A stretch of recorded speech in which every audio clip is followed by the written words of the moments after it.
Bianca feels she'll truly start living. Her call to adventure, discovering her past, and hunting her mark has finally begun. Cecily has spent her entire life either in foster care or fending for herself on the streets.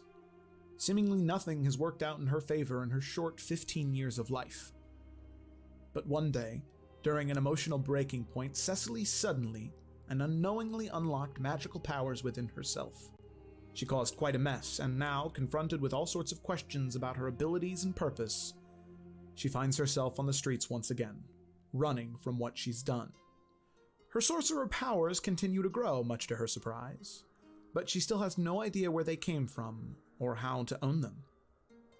Ironically, though, she's been pretty lucky lately. She's avoided trouble for the most part, and has actually started to feel okay. It's almost as if the luck she never got as a kid is finally coming back around. If only she was in control of it. Desmond O'Malley is a peculiar Dragonborn, to say the least. In a world where the destinies of all Dragonborn are decided by the beacons of good and evil, Bahamut and Tiamat respectively, Desmond's short path has been an unusual one that is filled with chaos, uncertainty, and maybe a bit too much competition for his own good. After being forced to travel from town to town in order to make his living as a thief on the streets, Desmond found what he believed to be his home in the fighting pits of Water's Wake, the same fighting pits where he became known as the Bronze Shiv. While living as a fighter, Desmond was given the opportunity in which he was told that he should throw a match in the ring. He would be gifted information that may help him find his destiny and what it was truly meant to be. But if he didn't, there would be grave, grave consequences. Rather than follow blindly down a path given to him, Desmond chose to uproot his life once more in order to forge his own destiny, as he had done all his life.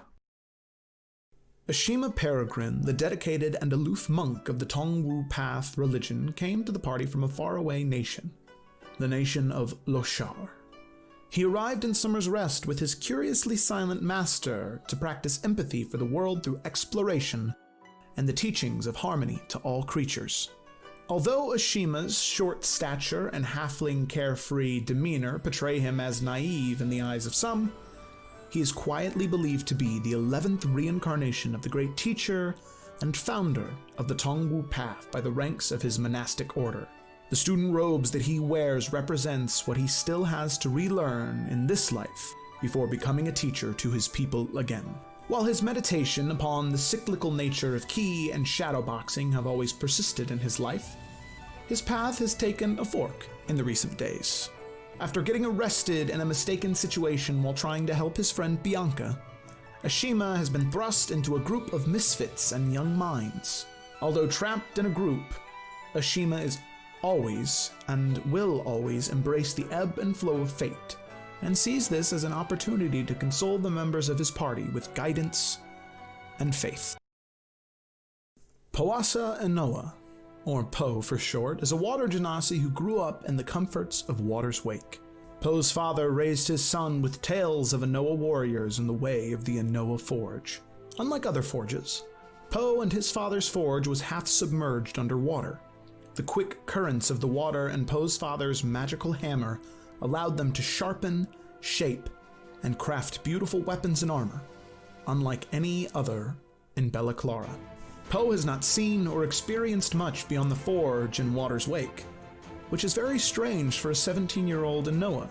He was raised knowing how to craft the perfect blades, not swing them. He was raised on fulfilling other adventurers' armor and weapons and needs, not equipping himself for his own adventures. Po was called to adventure after he unraveled a secret contract his sick father kept hidden from him.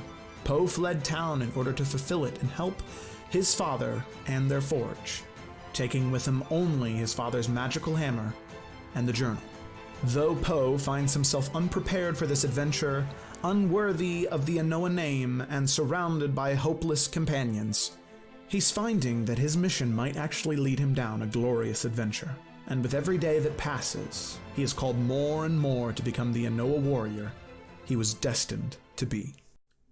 Bianca Dusong is a purple tiefling who became a blood hunter through nefarious means. She's always had a natural curiosity for the wide, sprawling world she's read so much about. Ever since she was little, she knew her differences from other kids held meaning. Her parents gave her answers, but they were very persistent about protecting her and giving her as normal of a life as possible. She had that normalcy for a while. Her studies in alchemy and her innate gift for botany led her to having a fairly successful business. Knowing this, her parents were soothed and their wishes for their daughter had come true.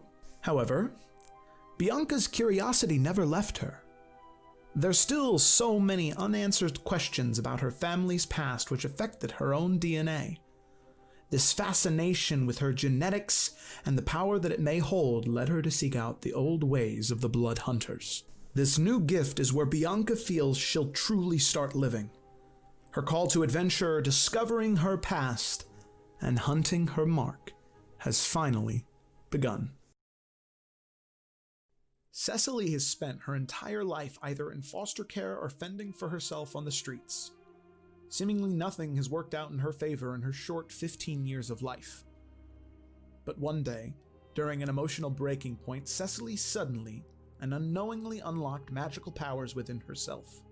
She caused quite a mess, and now, confronted with all sorts of questions about her abilities and purpose, she finds herself on the streets once again, running from what she's done. Her sorcerer powers continue to grow, much to her surprise, but she still has no idea where they came from or how to own them. Ironically, though, she's been pretty lucky lately. She's avoided trouble for the most part, and has actually started to feel okay. It's almost as if the luck she never got as a kid is finally coming back around. If only she was in control of it. Desmond O'Malley is a peculiar dragonborn, to say the least.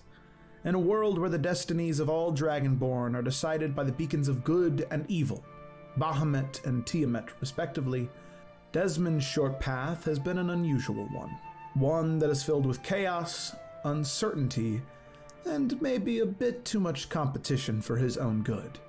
After being forced to travel from town to town in order to make his living as a thief on the streets, Desmond found what he believed to be his home in the fighting pits of Water's Wake, the same fighting pits where he became known as the Bronze Shiv. While living as a fighter, Desmond was given the opportunity in which he was told that he should throw a match in the ring. He would be gifted information that may help him find his destiny and what it was truly meant to be. But if he didn't, there would be grave, grave consequences. Rather than follow blindly down a path given to him, Desmond chose to uproot his life once more in order to forge his own destiny, as he had done all his life.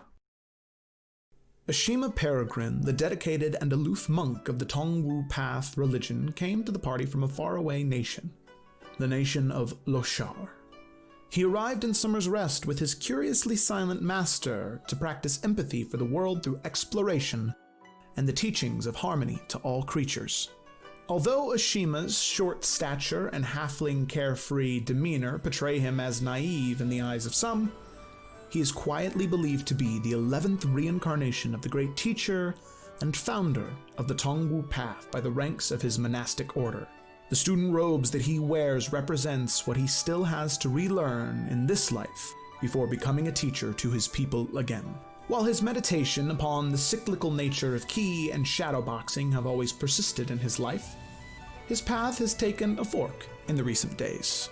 After getting arrested in a mistaken situation while trying to help his friend Bianca, Ashima has been thrust into a group of misfits and young minds.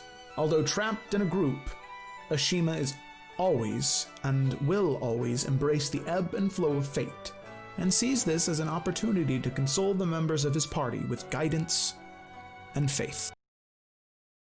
Powasa Inoa, or Po for short, is a water genasi who grew up in the comforts of Water's Wake. Po's father raised his son with tales of Inoa warriors in the way of the Inoa Forge. Unlike other forges, Po and his father's forge was half submerged underwater. The quick currents of the water and Po's father's magical hammer allowed them to sharpen, shape, and craft beautiful weapons and armor, unlike any other in Bella Clara. Poe has not seen or experienced much beyond the forge in Water's Wake, which is very strange for a 17-year-old in Noah. He was raised knowing how to craft the perfect blades, not swing them. He was raised on fulfilling other adventurers' armor and weapons and needs, not equipping himself for his own adventures. Poe was called to adventure after he unraveled a secret contract his sick father kept hidden from him.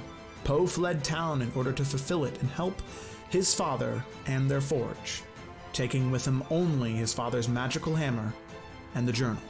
Though Poe finds himself unprepared for this adventure, unworthy of the Anoa name and surrounded by hopeless companions, he's finding that his mission might actually lead him down a glorious adventure.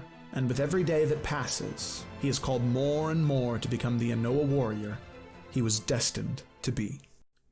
Bianca Dusong is a purple tiefling who became a blood hunter through nefarious means.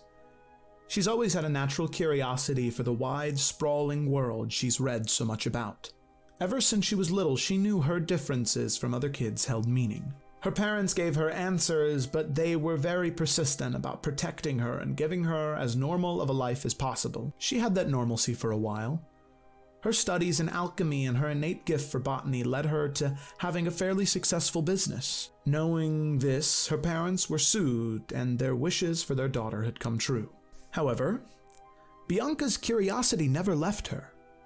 There's still so many unanswered questions about her family's past which affected her own DNA. This fascination with her genetics and the power that it may hold led her to seek out the old ways of the Blood Hunters. This new gift is where Bianca feels she'll truly start living. Her call to adventure, discovering her past, and hunting her mark has finally begun. Cecily has spent her entire life either in foster care or fending for herself on the streets. Seemingly nothing has worked out in her favor in her short 15 years of life. But one day, during an emotional breaking point, Cecily suddenly and unknowingly unlocked magical powers within herself.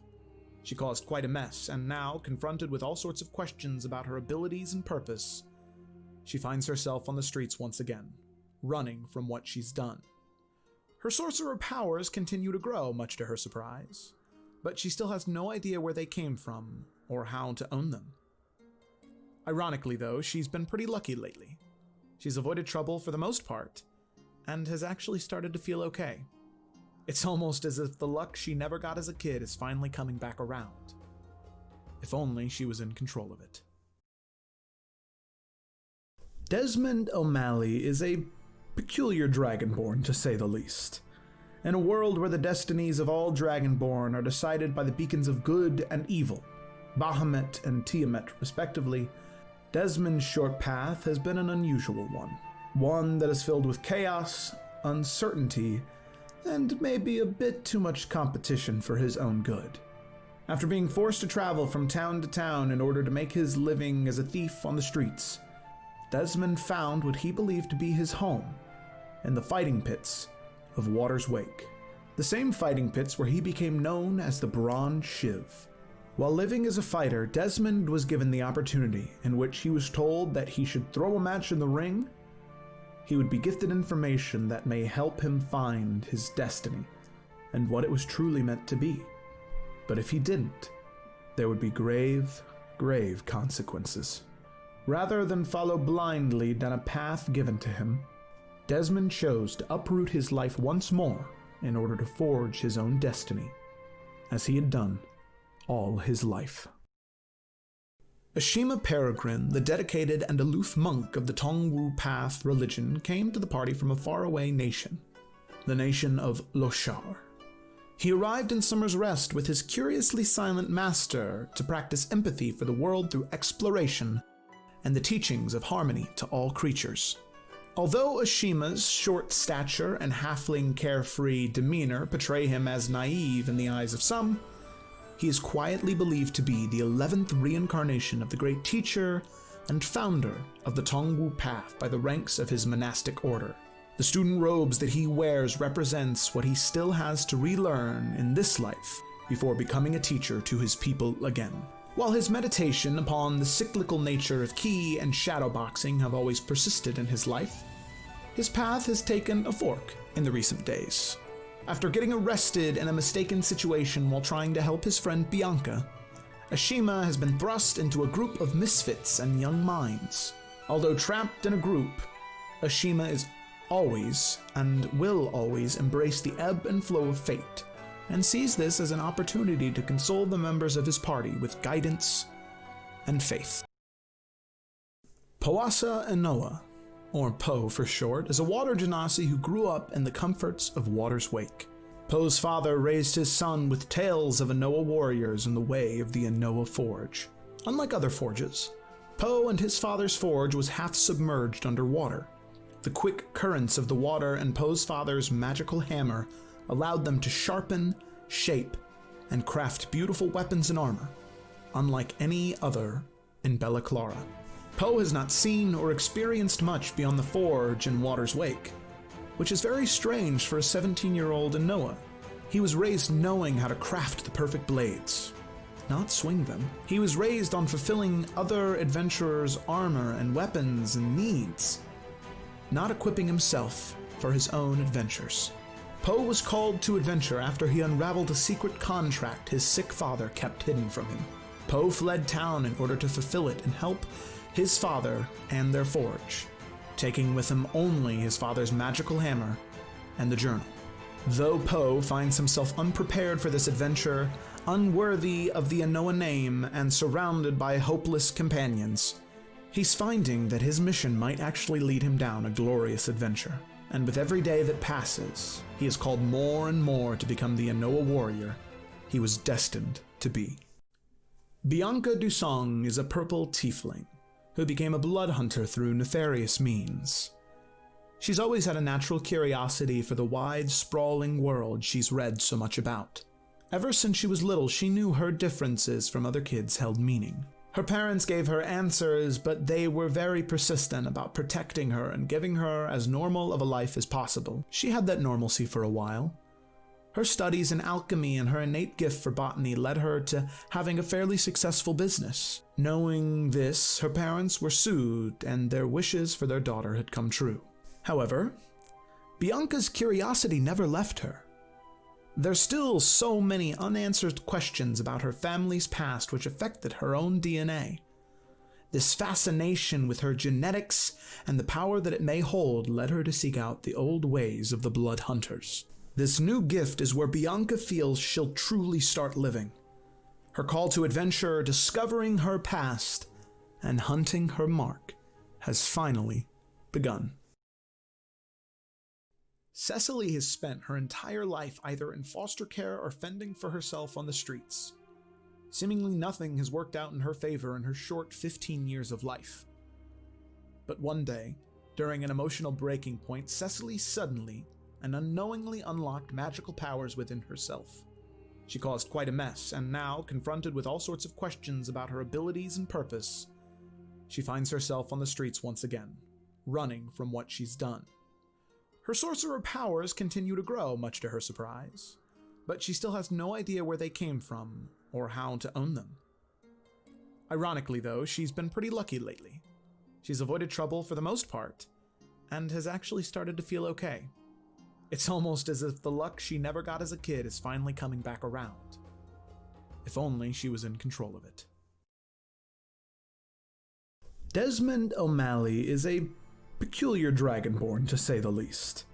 In a world where the destinies of all dragonborn are decided by the beacons of good and evil, Bahamut and Tiamat respectively, Desmond's short path has been an unusual one that is filled with chaos, uncertainty, and maybe a bit too much competition for his own good. After being forced to travel from town to town in order to make his living as a thief on the streets, Desmond found what he believed to be his home in the fighting pits of Water's Wake, the same fighting pits where he became known as the Bronze Shiv. While living as a fighter, Desmond was given the opportunity in which he was told that he should throw a match in the ring.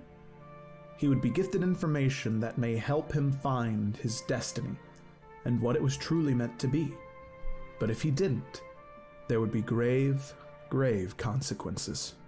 Rather than follow blindly down a path given to him, Desmond chose to uproot his life once more in order to forge his own destiny, as he had done all his life.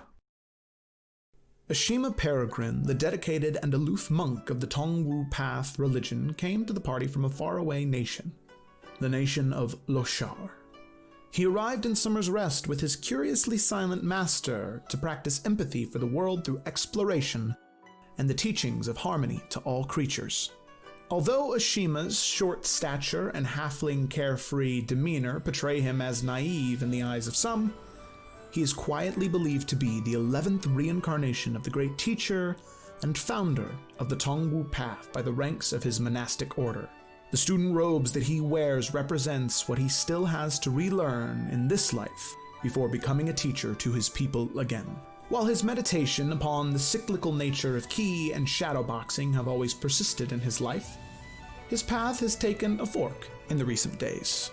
After getting arrested in a mistaken situation while trying to help his friend Bianca, Ashima has been thrust into a group of misfits and young minds.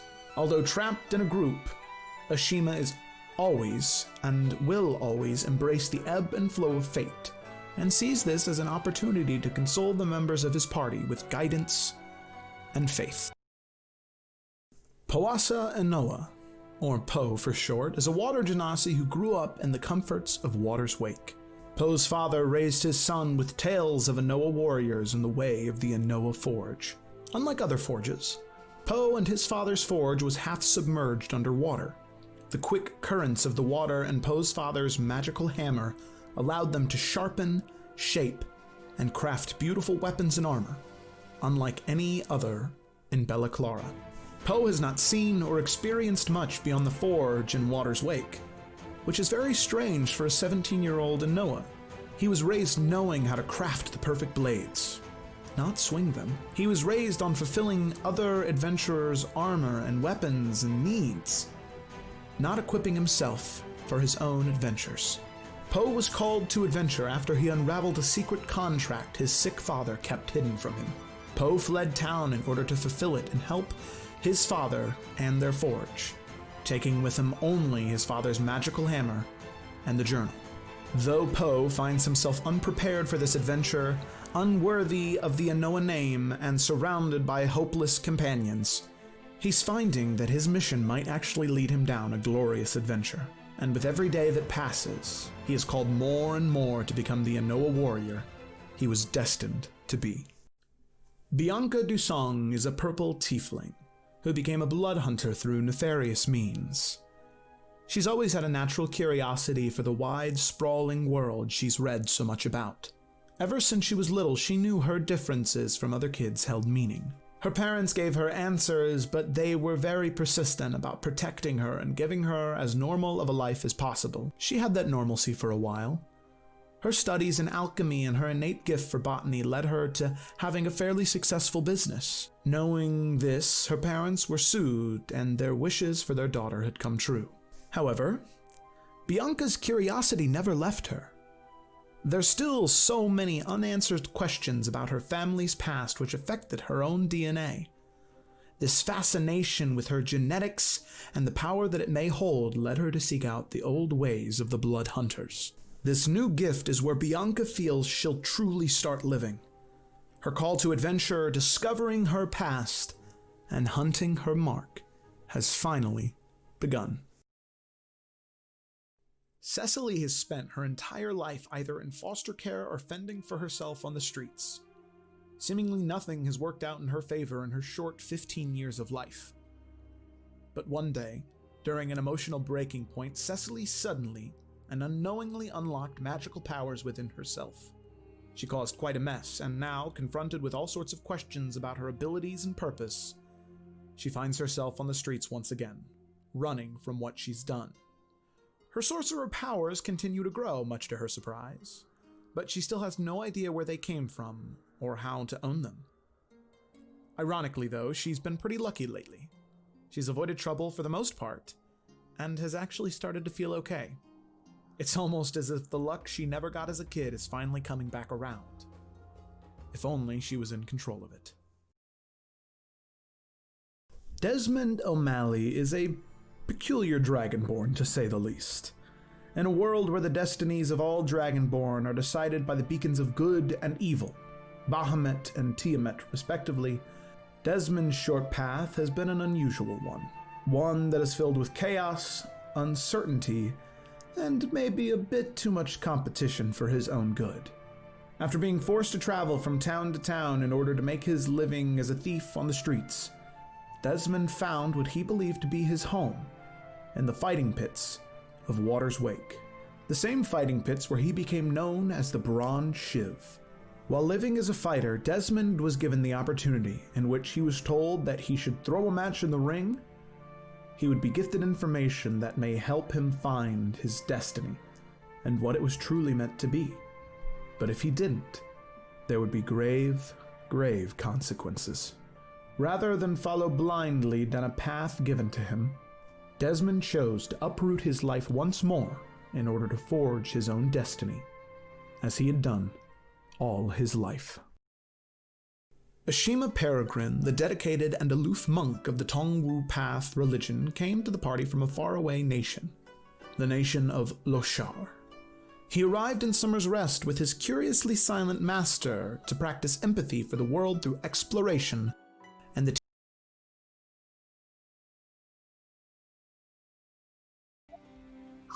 Hey, there we go. Now we're here, and we're ripping and raring to go. Alrighty, well, howdy there, everyone. Welcome to the...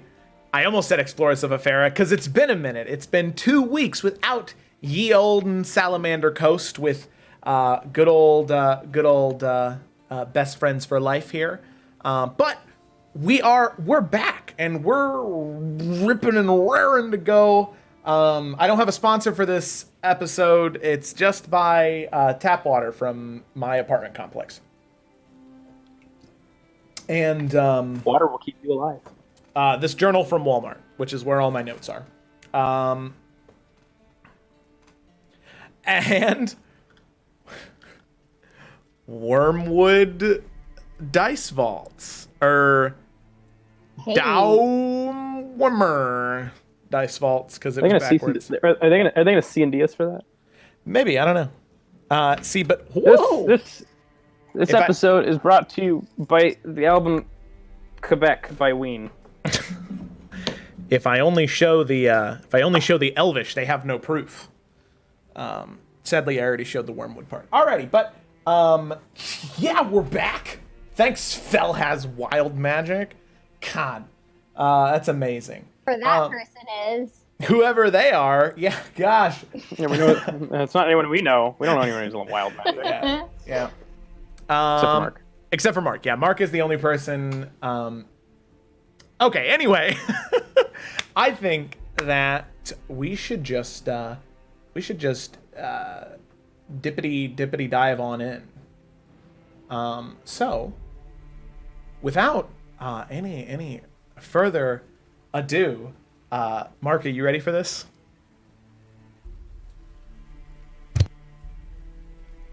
Yes. Yeah, all right. Yes, I'm now ready. That was a good delay. Alrighty. So, in all capital letters, last we left off. The group faces their most dangerous mission yet, but also gained their most meaningful reward by letting a soul go to rest. After speaking with Gren in his estate, they learned that they might be able to expose the crimes of the neighborhood watch leader, Selrid. Unfortunately, the only person who might have the information necessary to bringing him down was Gren's wife, who was killed and now is haunting the broken-down chapel of the Spook estate. So, the group set across the estate grounds with the goal of magically laying Anastasia's Spook's body to rest. They would likely be in for quite a fight, but as long as they could burn her, then use the specially provided spellbook to seal her spirit away, she would be able to speak to them as herself once again, and her soul may finally be laid to rest. The team of 5 was also accompanied by their newest, most timid companion, Hubert, entered the dilapidated cathedral, and all of them were immediately met with a horrifying sight. The corpses of a team of grave robbers lay all over the chapel grounds, some with dried blood and around their eyes and nose, some with spines completely shattered. They likely came with hopes of quick riches and were met with a terrible and supernatural force. Bianca was able to determine that their opponent, singular, might have been a banshee.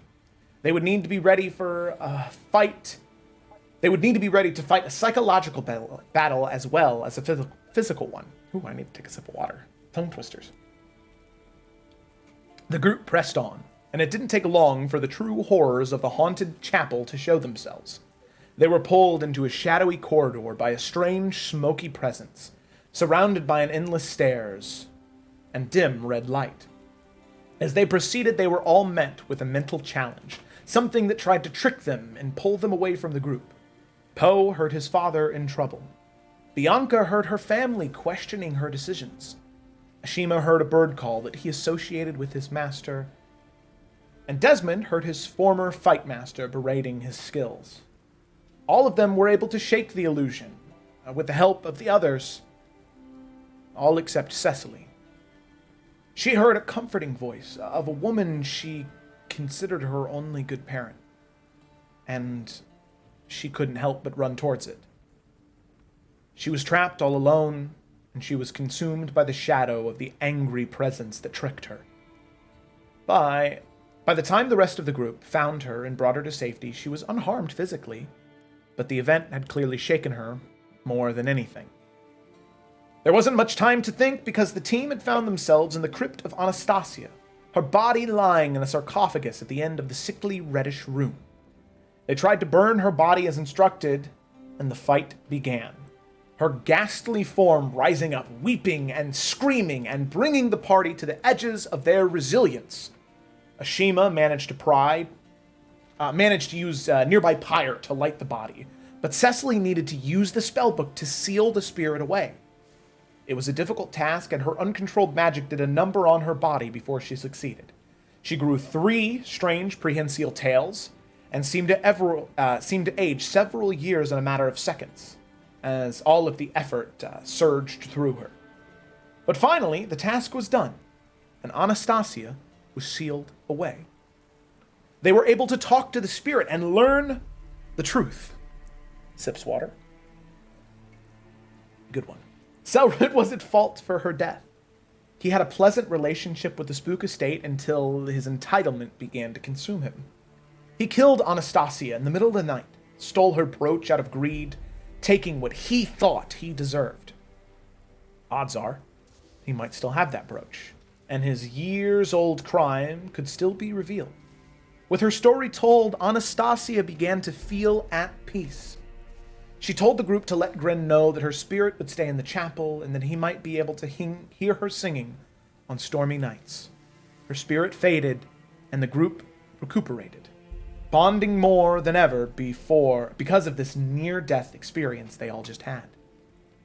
Now, the team headed back to the estate, hoping to report the news to Grin, do what they can to incriminate Selrid, and hopefully start a well-deserved rest before whatever adventure awaits them next. So, with that, all of you in that moment, it is still raining. There are still thunderstorms, but the storm seems to have passed. As you were in the middle of the crypt, you could hear the thunder and lightning crack and boom. But now, having emerged from the crypt, the rain is nothing more than a distant memory. You can hear it in the distance. Every once in a while, there's a and a of thunder and lightning. But as you walk towards the estate, the clouds begin to part, revealing the moon. You all see Gren standing out on this back porch, looking to all of you as you approach.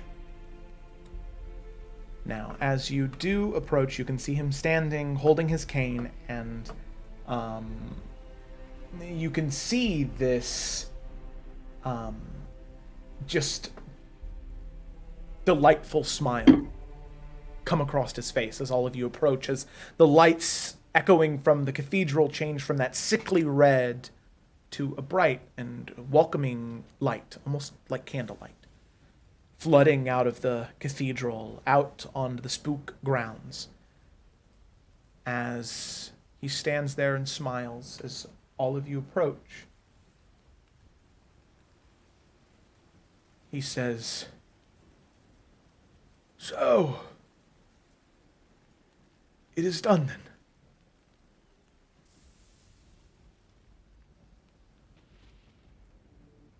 Is.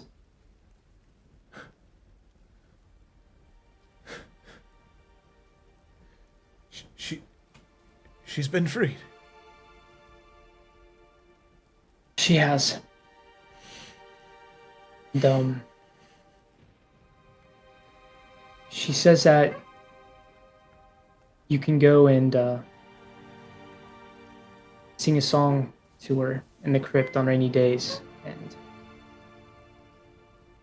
perhaps here.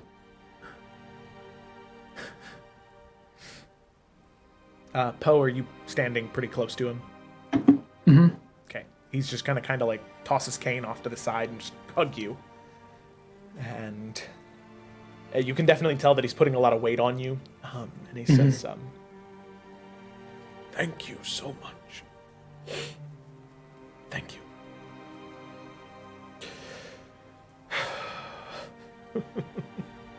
He pulls away, and he kind of, using you as a balance, he goes to pick up his cane off the ground and stands back and wipes the wetness from his eyes. "So, what did you find then? What did you discover? What did she tell you?" Well, I kind of looked at everyone else, and she told us about a brooch that we may be able to find. It's one that she had stolen. She was. Hold on, everyone. I'm sorry. I'm catching up. It's been 2 weeks. You're good. Our suspicions may be correct that she was, in fact, murdered. And on the night of her murder, we believe that her brooch was taken as well, which may be perhaps a clue or an identifying way of finding who we all know to be the true perpetrator.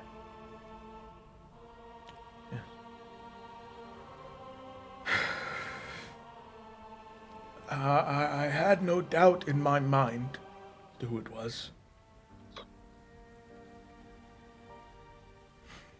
Some 9-10 years ago, maybe. Selrid came to me one night demanding that I hand over the titles of the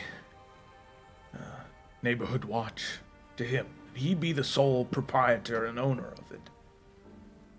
He said that he had information that could find me guilty of my wife's murder. Of course, I'm shocked I had no part in it. But from that moment, I knew that it was him. I just didn't have any way to know.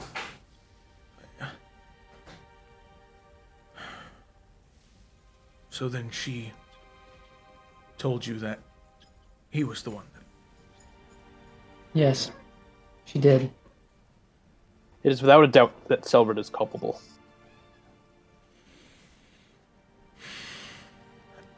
Bastard.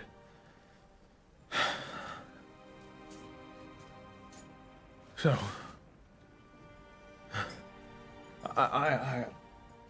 sorry, hard for me to think clearly now. So much joy and elation combined with so much anger.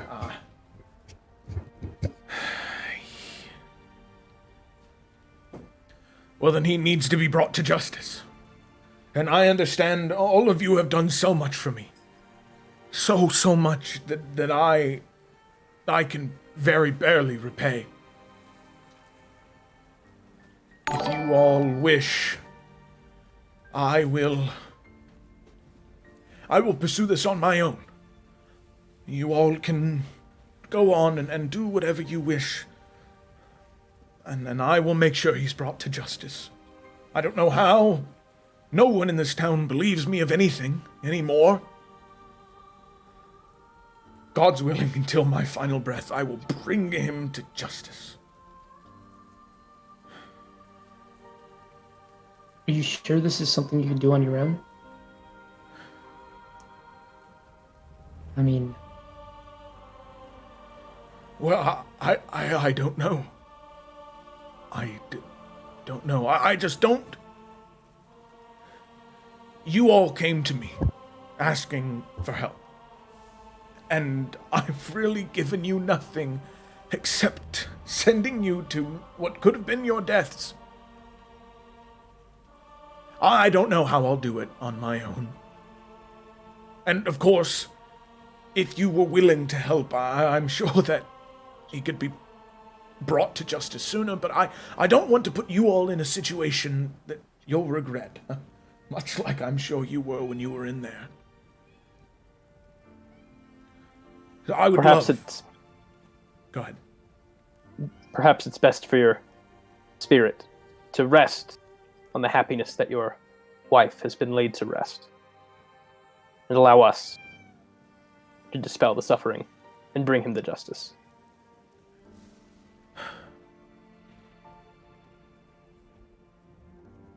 Very well. You're right. I'll go to the chapel and he looks to you, Poe, and I'll sing a song. And I think I know just the one. Well, I don't want any of you to feel obligated to do this. You've all done so much already. Are you sure? This really put us to the test. This wasn't easy at all. And I'm going to look at everyone because I don't know how your guys' health looks right now. But my ears are still ringing like a... You know, I can't lie that going in, I wasn't sure that we would make it out, but in the end, it was worth it, especially with how much joy it brought you, and it revealed a very big truth about Selrid. And obviously, this is something I think that we all find a lot of pride in, doing stuff like this, but I do think we all need to rest, at least for a little bit. And I'll be the first one to go after Selrid. He actually has something of mine. And very well. Please feel free to rest here. There are guest rooms. They are a little dusty, but guest rooms nonetheless. Probably not safe for Poe to go back into town anyway. Be best My if thoughts we as well. stay here. Yes, if you're on the watch list, then probably not safe. do you perhaps there's some information you can give us regarding the watch or the town, whatever it is Selrid's group is. I'm sure they have some kind of routes or trolls, things like that, for when we go back into town. I don't want to have my friends get in trouble, and I want to avoid those if possible. Of course. Sadly, I'm not sure in terms of where they might be throughout the day. What I do know, though, is there are 3 people that Selrid trusts more than any of the others. Any of the people belonging to the neighborhood watch that I trusted have been long gone. Most of them who work for him, they're urchins or outlaws taken off the streets. People all right with doing bad things. But there are 3 in particular that he trusts more than anyone else. There is a woman named Mina, who is a tiefling woman. She tends to spend most of her time in the Maplewood Grove.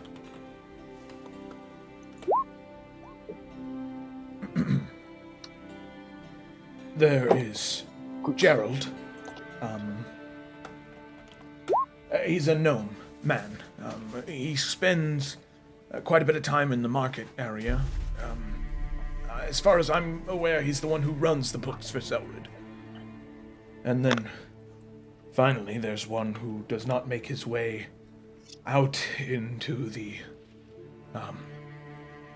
out into Summer's Rest very often, and that is someone named Belvedere.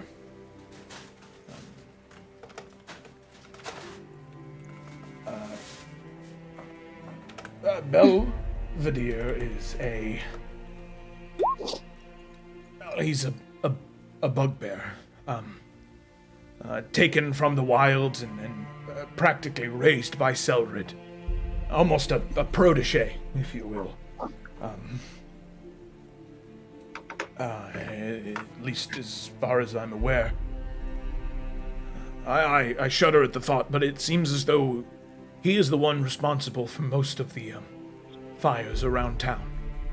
A little bit of a pyromaniac. Sometimes to those that Selrid deems deserving, other times because he thinks it'd be for a good laugh.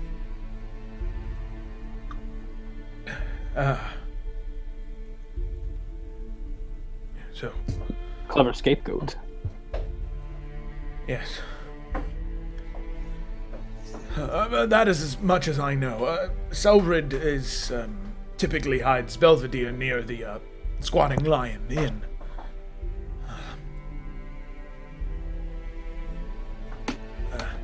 It's about as much as I know.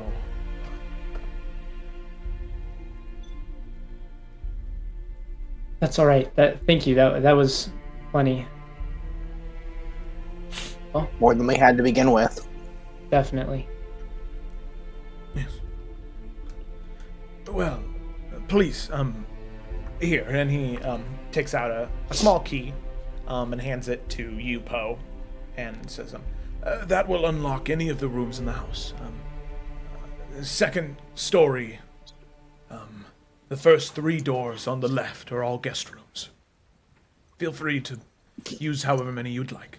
Like I said, they're probably a little dusty, but the beds are comfortable. Anastasia saw to that many years ago. Well, thank you so much. Of course. All right. Oh, hey, do you want your magic book back? Oh, well, I have a feeling you could get more use out of it than me. Feel free to keep it. Oh, that actually reminds me. In the chance that you did survive, which I'm happy you did, I had Doc gather some funds for all of you, and the spook coffers do not run as deep as they used to, but what you've done for me is oh, well, it's insurmountable. I am forever in your debt, and I can at least start paying it a little bit at a time. So for each one of you, I have 50 gold pieces. And I know that's not a lot, but you have to understand that that is as much as I can give in this current moment. And hands each one of you 50 gold pieces. Thank you so much. I'll try. Ashima will try to reject it. And... No. Please, I insist. And then I will distribute it to those who deserve it. Good.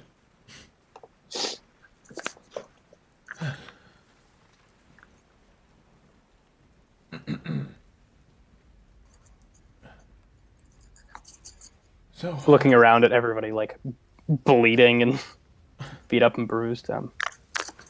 Yeah, me and my whopping 0 hit points that I have. please, I suppose we should... yes, and if you'd like to help yourself to anything to eat or drink, Desmond, that lever that you pulled when you first came in, that leads to the storeroom. So there's wine and dried goods down there for you. Help yourself to You anything use a you'd secret like. lever to hold wine. Well, It's so boring. the original owners used it as the crematorium, but we decided to re-outfit it and move the crematorium further away from the estate. And That is wise. Not bad. That's a place where you burn bodies, right? yes, It is. some people prefer to have their ashes distributed as opposed to having their bodies infiltrated by worms and grub and other terrible things. This guy gets it. This guy does get it, yes. All right. So, all of you head in, and as you are heading in, you can see Grin heading out, walking along the stone cobbled path, and you can just hear him sort of whisper singing to himself a little ditty, and you only hear the first couple of lines. He says, "My feather bed is deep and soft, and there I'll lay you down." And as eventually it gets away, it kind of fades out a little bit. But you can hear a levity in his voice that when you first met him, he is a almost flip of a coin, different person, just in terms of mood, than that angry old man who was yelling at you when you all first came in. So, with that,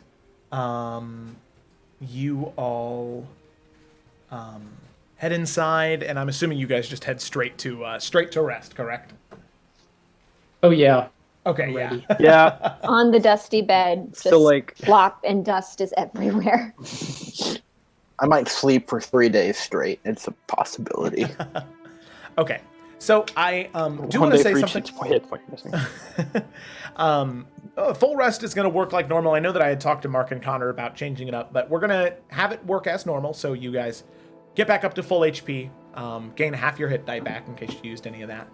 Instead, what we're going to do is a new type of rule revolving around going down.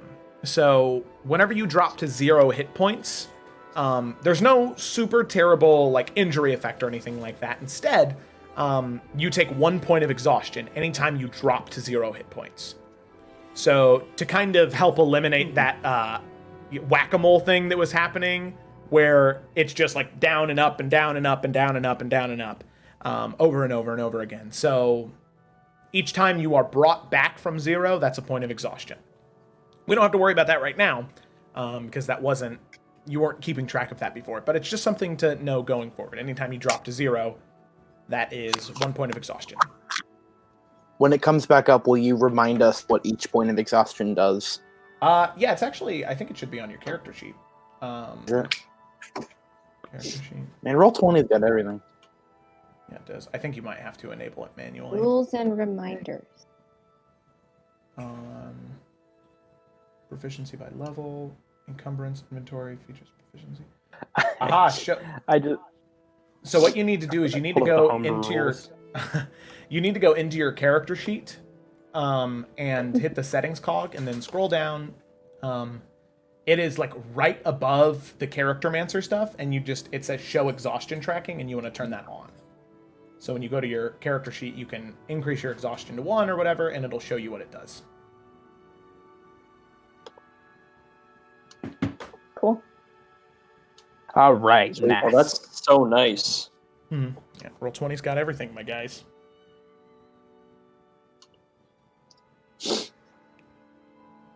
Okay. Does anyone have a spooky dream in this spooky house? I hope not. Well, maybe if you would have slept when there was still a banshee living 20 feet away. Sure. But Dang it. The your waking night- world's more frightening than the nightmaring world. Your rest is what the word is. It is a good long rest, and some of you are a little more disturbed than others. Cecily, by the time you do fall asleep, your third prehensile tail falls off, and now you are just Good. 24 with no more tails. Not good, but at least the tail. Better.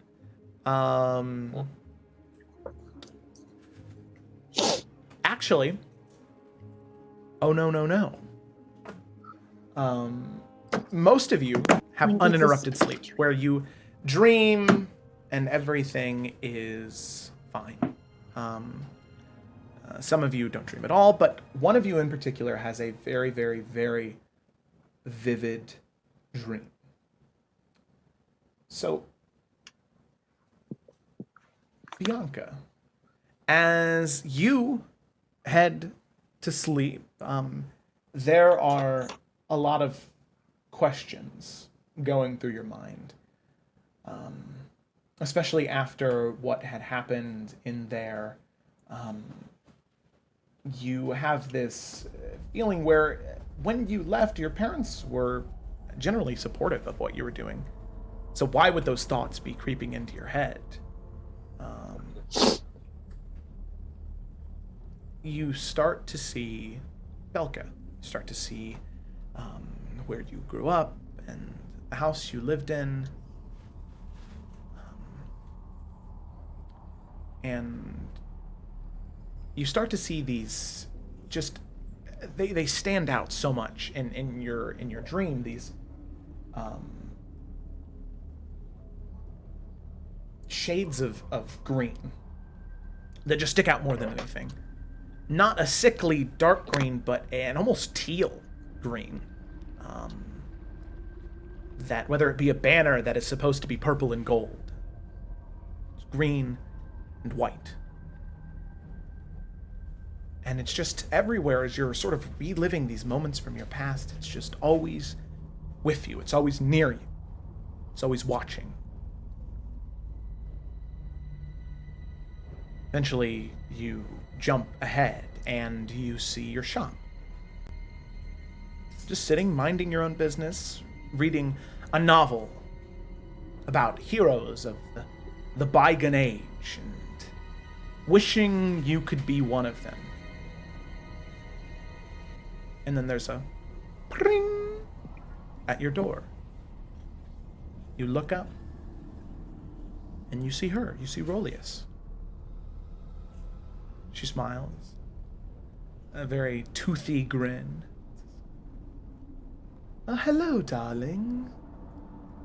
What are you reading? And you're reliving these moments of your first encounter and the book and the messages that the magic that you discovered she could use, where she communed with you through telepathy, but who knows how far away you were? You then are just standing in this void, just endless rolling blackness. You hear a yoo-hoo and a tap on your shoulder, and you turn around and you see her again. She says, "Hello, darling." Hi. I'm glad to see you're alive. Where are we? What's going on? We're in your mind, darling. Isn't it wonderful? I mean, you could probably brighten it up with some color. Why don't you think of something? Maybe a nice place to sit, some food, something, anything, really. Bianca will think about a really comfy but well-worn-in couch. Okay. And some wine. With a purple cloud of smoke, it appears. Rolia sits down in it. Small table appears. The 2 glasses and a bottle of wine appears. Oh, what is this? 1904. Oh, feeling daring. I didn't think of that. That's all right. Apparently. I did. Glug, glug, glug, glug. And there's those small glugs. She shuts it, and she hands you the glass. Picks up her own. Sort of sits in a very lounging fashion and takes a sip. So, Bianca, darling, you're really filling into this blood hunt thing well. I'm just doing what I need to survive, really, and help out my friends. Yes. Good friends they are, too. Willing to... Well, I'd only known you 2 weeks and already willing to die for you? That is... Well, that's rare. That is rare indeed. Put in some extenuating circumstances. You kind of do that for people, I guess. I don't know. We kind of just clicked well. Thrown into the fire. Right. Forged in fire together. The one thing I do wonder, darling, is, well, you were really close to, not being around anymore, because if any of those friends died down there, well, I can only assume that the Banshee would have come for you next.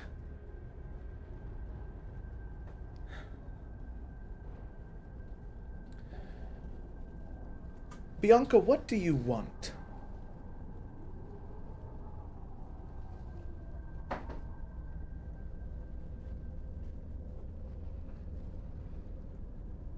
Want answers, I guess, and I don't really know where to look for them. I don't know. I know they're out there. There's just so much mystery around how I am the way I am, and Oh yes, darling. There is. All of us feel that way. Why were we cursed? Why did our parents, our grandparents, why did they have to make a deal or strike a bargain with some terrible infernal creature? Punish us for something that they did. I don't really blame them. You should. I blamed my parents. And lo and behold, once I did, I was able to find clarity. And I blamed them and I was angry. That anger propelled me into greatness, really.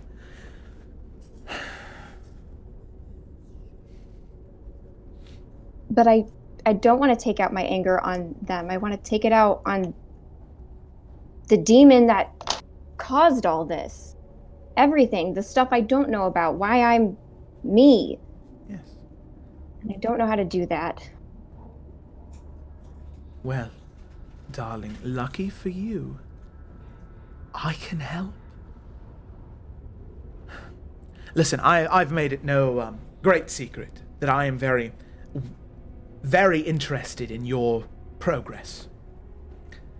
I want you to succeed. I want you to be able to get that revenge because, well, for someone like me, I've lost my chance. The demon prince who owned my soul, well, he sold it off to someone else. And now I have no way of finding it. I have no way of redeeming myself, getting back what I could have been. All that lost time. No way of getting it back. But you, darling, I have a feeling that you could. You could. those fiends who create an offspring that is of your hue, they are selfish, and they keep their souls close. They never part with them. You have a chance. And if I can free someone of their curse, I would be more than happy to do so.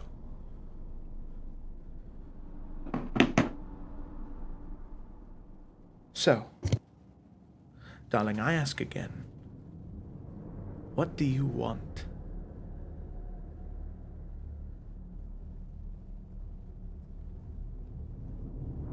I want to become strong enough to kill that demon.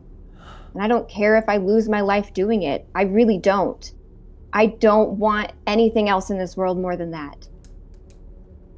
I don't really have much else in this world. It is a pity, isn't it? The shop is only temperamental. Who knows how long, because of your actions with Brennan and Rose. It might be repossessed soon. You haven't been in the shop as much, so won't be able to make enough profits. The taxes will consume the building, and it'll belong to the state.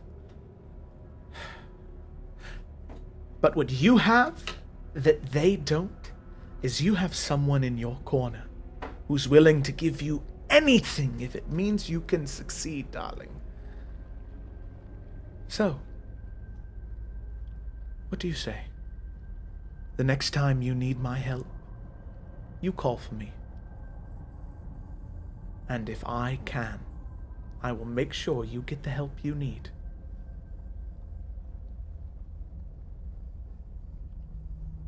Okay. All right. What do you say to a handshake? Just an informal agreement between allies. She's going to reach out her hand and offer it. And she does as well. And your hands clasp, and you anticipate to feel a sting or a spark or something. But just a soft, well-pampered hand. As her hand detracts, you get the leftover scent of her perfume, lilac and gooseberries. That is just this overwhelming, almost stench. And she says, "Well, good. Darling, I can promise you this partnership will be well worth it. And please don't think that I'm going to be one of those people who's going to try and twist your words and make you feel bad for this. As I said, darling, I have your best interests at heart. All right? And, moving on before you can even give an agreement. She says, by the way, next time I come, make sure you have a little bit more decoration. You have such a beautiful imagination, darling, and, well, this room that we're going to be meeting in could definitely use it. All right. Well, ta-ta, darling, and I look forward to our next encounter. Toodaloo. And almost as if she was, like, sinking back into the couch that you conjured, she just fades away, till nothing more than that scent of lilac and gooseberries remain. And at that moment, go and swap back to everyone else. So, Poe, Ashima... Wait, could they not hear that? They could hear it, yeah. Oh, okay. I was like, what do you mean swap back? I was like, how'd that happen? Okay, anyway. Okay, I'm glad we were supposed to hear that, because I was like, cover your ears and scream. You were supposed to hear it. So, with that, the four of you wake up, not a problem, like normal. Some of you are a little more restless. Some of you wake up with a few more aches and pains. But you can see that Bianca, who's typically an early riser, is still knocked out cold. Not even, like, tossing and turning, but she's just KO'd right now on the couch.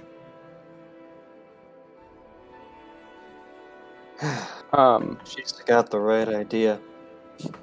Ashima will descend from his standing sitar morning pose and get back down, and walk over and kind of gently nudge Bianca.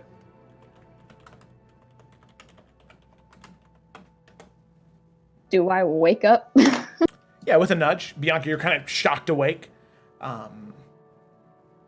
Ripped Hi. out of your living Okay. room.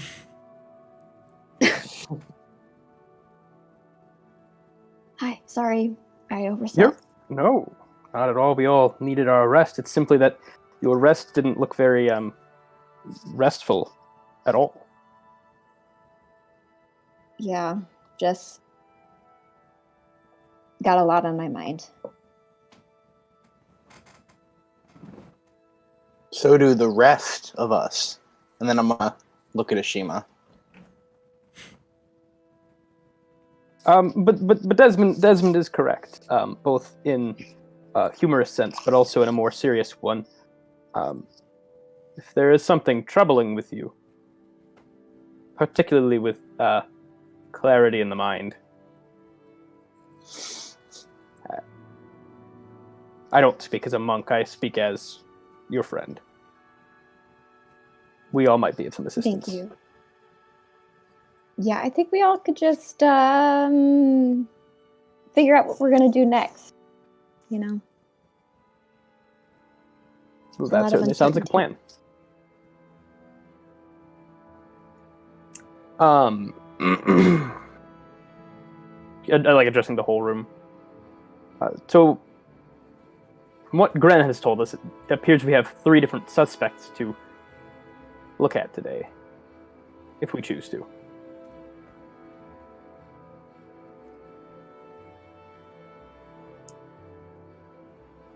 Let me go ahead and pull it up. Yeah. Mina, Gerald, and Belvedere. Yes. I'm not familiar with any of these people. Bianca,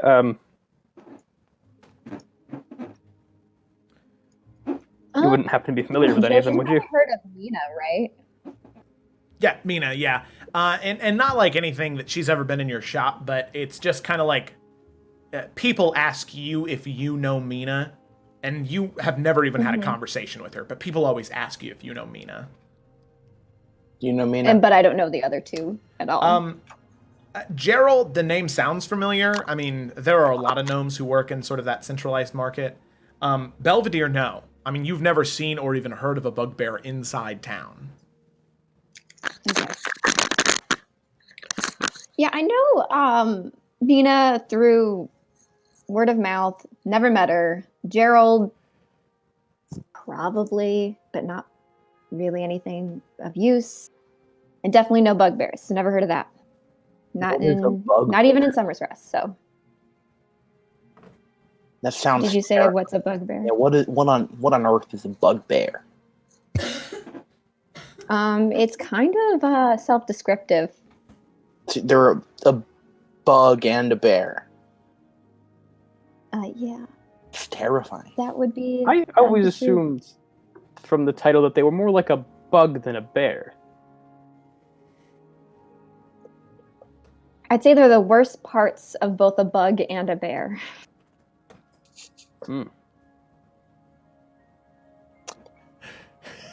Wait, so is it like walking around with like antennas and like 12 legs, but like also like bear paws and... The library might have a picture of one. I don't know, not I've sure how never much it will seen help one. us. I think if we see something that doesn't look like anything we've seen before, then we have our culprit. Whatever. But who comes up with this shit? Naturalists? You don't know. Probably. You know, I think we're ignoring something. I need to go talk to somebody about not being like this. And I'm gonna hold out my old ass 24-year-old arms. And Joe, I know we discussed that it would take serious magic to fix this, but Cecily doesn't know that yet. So Yeah. No, I gotcha. yeah. Like what?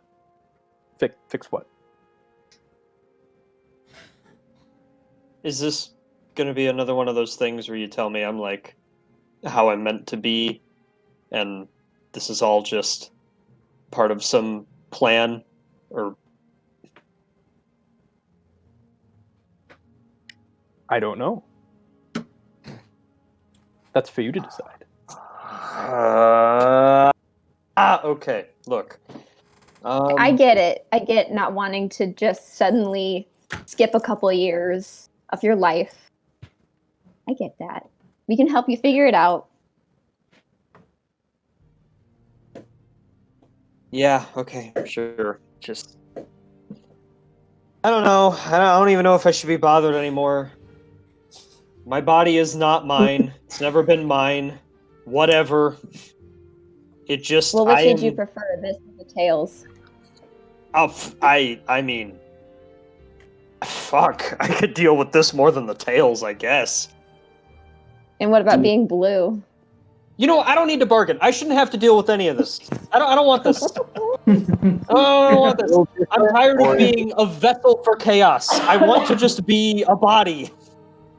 God.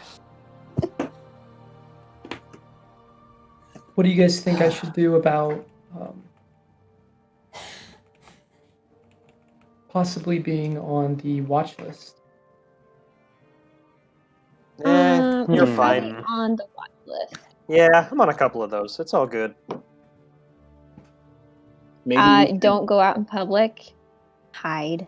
Wear a disguise. yeah, maybe a couple of us who aren't on a watch list should go out to like a clothes store, tailor. That's the word for that. A tailor, and get you like A a disguise? hood, some maybe face. Maybe Spook has something I could borrow. You are all forgetting that you're with a master of disguise. Remember my I mean, it didn't work. Don't think about that part. But remember my Dark One cultist disguise, huh? That's true. Yeah. It does seem to be your forte. Yeah. Joe, are water genasi common in this area? Because of Water's Wake, yes. There are more of them Okay, there, so if it's he not... was a... Yeah. Okay. So if he went as a different water genasi, that wouldn't be too sus. Yeah. Yeah, it wouldn't be too sus. I mean, it's not common, but it's not uncommon, you know? Okay. Maybe you should claim So your. maybe we should look into a different race for you. You What can about maybe pull Bear? off an elf of some kind.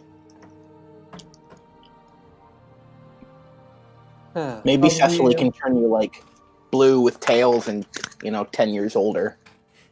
That's See, I didn't hit that level of prop making in the orphanage, but But Cecily, what do you see? What could we do with him?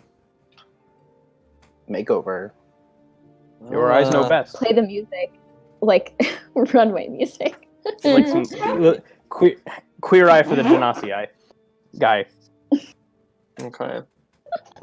Cecily two eyes. will lazily get up from bed and pretend to not be very invested in this opportunity. Just kind of look Poe up and down. Just okay. Well, you got these weird face lines going on. We can just draw different face lines on top of those face lines, and then you'll have different face lines. And then if they're like, "Hey, you're Poe, the one with those face lines," you can be like, "No, I'm not. I got these No. ones." okay. But do Good we have point, anything Desmond. We to- need a name. He can't be Schmo. That's not gonna fucking work. All right, we're gonna have to come up with like an entire bit. Okay, that's how this works. So you're gonna have to walk different. And how do we know him? Oh, we're going with him, right? Okay. Well, I assumed he'd go with us. Cecily, you need to disguise all of us to look slightly different, and then we can still walk along. All right. No, please. Listen. Maybe you're oh, this is rough. Do people know we're mercenaries yet? Because that could be a bit of a problem. I mean, we're already a pretty weird fucking group. Well, I'm sure word has gotten out, though I don't believe there's any posters of us or descriptive We did say advertisements. Poe died. He ate one of the mushrooms.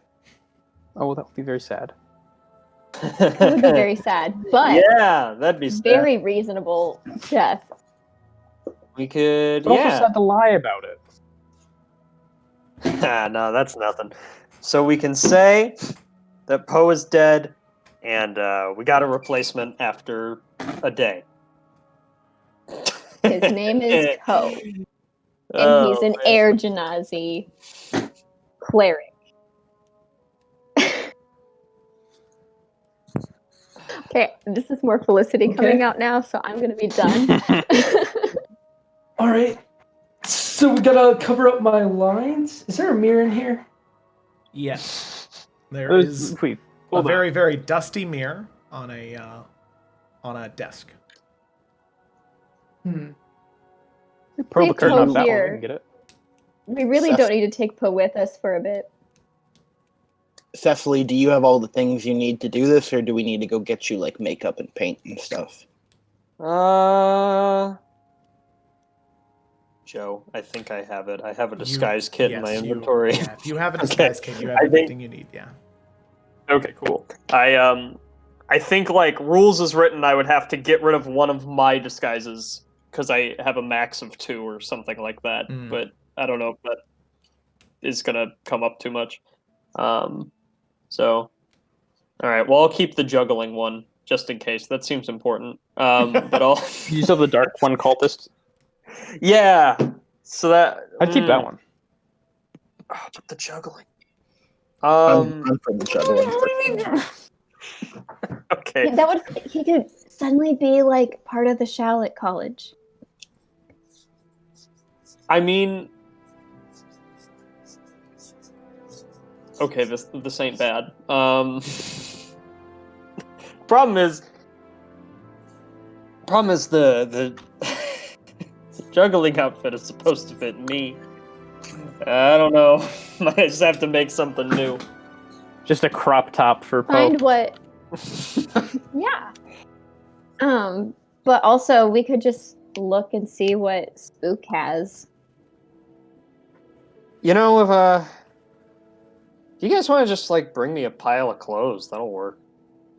I can just toss some stuff onto this guy until it doesn't look awful.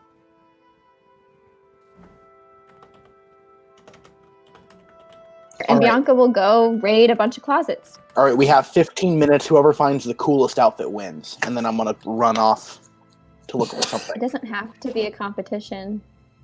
Okay. Yes, it And so does. I'm gonna go and try as well. All Okay. right, Bianca, Fires you can him. take the key. Okay, thanks. I got the key. Okay. So Desmond, I'd like you to make an investigation check with disadvantage. Bianca, I'd like you to make an investigation check with with advantage, because you have the key. Eh. Ashima, are you participating, or are you just looking for clothes? I'll just look around like yeah. I'm not participating well. Oh. Okay, make a normal investigation check. Participating.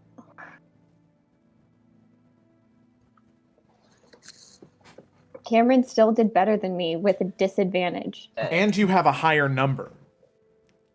Yep. Isn't it funny how these dice work? Okay. It's so hilarious. Okay. It's okay. She's got a lot on her mind. She's trying to pretend like it's not on her mind, but it really is. Desmond is also taking this much more seriously. Can I just, Joe? Can I Yes. just grab like a white drape cloth over some from some furniture? Oh yeah. You can just go as a ghost. Is it near Halloween? That's. I'm gonna give it to Poe and say, I'm not very good with lying or disguises or acting, but because you came from graveyard, you could be a ghost, but you wouldn't be able to come out during day. You know, I could use the fabric though. So. Oh, well, good. Okay. So, with that, Bianca and Desmond, you two both begin to dig around, and eventually, Bianca, even though you have a key and you're able to unlock certain rooms and dive in there and you're trying to distract yourself, but still you're starting to get really caught up, and you open closets and there are a few things that you just miss. You're like, oh no, never mind, that's not good. So you shut it and then you head out and you don't lock the door on your way out. So Desmond, you're like, she unlocked a room. I haven't found anything good yet. I found like 3 of the same black cloaks. Let's see if we find something else. So you run in there and you open up the closet that she had just shut. Oh, buddy.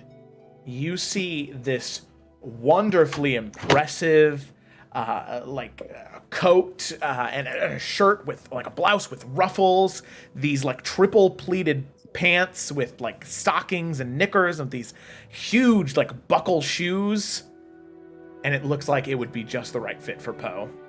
Oh yeah. Oh, there's also a very large like hat with this giant red feather coming out of it. That's Poe. That's so Poe. Oh, that's Schmo. Schmo. His cousin. He doesn't talk about it much. Twice removed. On his mother's side, Frodo Baggins. All right. Anyway, so Desmond, you find that. Bianca, you find a couple of cloaks, like I said, but other than that, you don't find anything like ballin', you know. Yeah.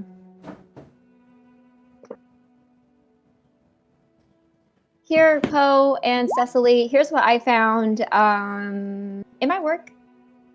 Just a couple and of I'm going to hand cloaks. a couple different colored cloaks. I probably just assume that he's still asleep. Is Poe been asleep? Is that what's happening? No, I just typed in the Hubert. chat. Also, where is Hubert? Oh. We've just man. He was he's very freaked out by all that. we pull a drape up, and it's just he's in his shell. Like, oh, I thought that was a table. No, he's not.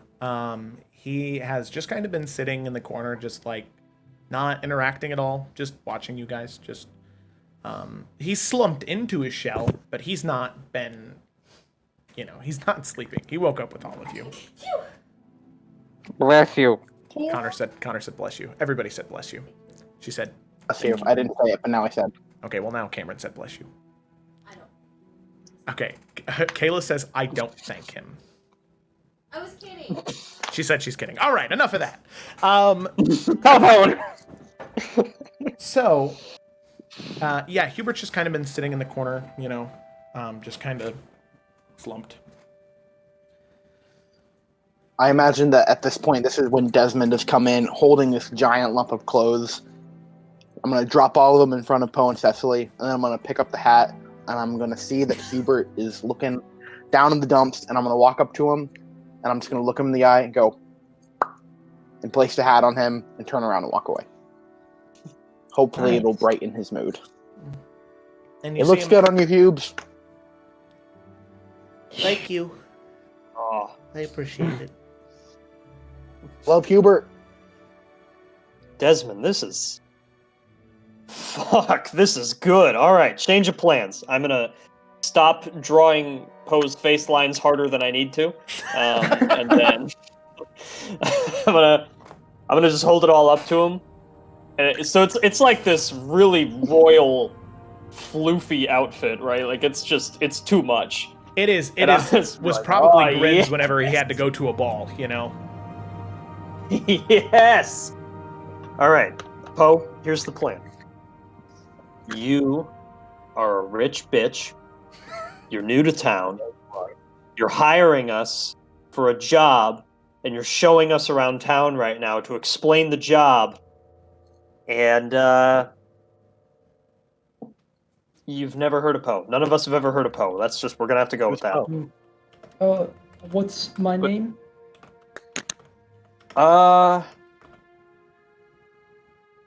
Trick. Frank. Barfi. Franklin Barfi. Franklin But like Salamander. Of Belka, and I can vouch that I have heard of you because I'm from Belka. Francis Del whatever. Maybe rather than Dalabarfi. Francis Del Barfi. Yep. Yeah. And Francis. Francis. Yeah, this is Right. good. All right, so Bianca will just say that you're from Belka.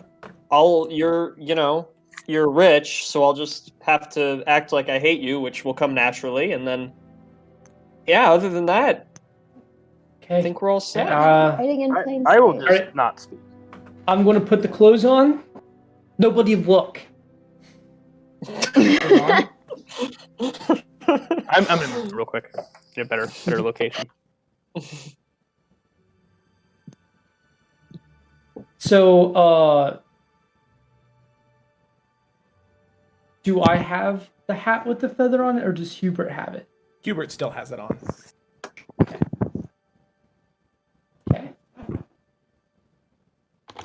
All right. All right. Poe, there are. How do I look? Well, there are about 18 too many buckles that you don't know how they're fastened. Oh god, steampunk. Can someone help me with I'm gonna try and. Does Bianca know the correct way? Yeah. All right, I'll help. Yeah. Most of them are Helping. just for show anyway, so. You. All right, Poe, Straighten how them old out. do you want to be? Thanks. How old would a rich guy escorting mercenaries? How old are you? Silly.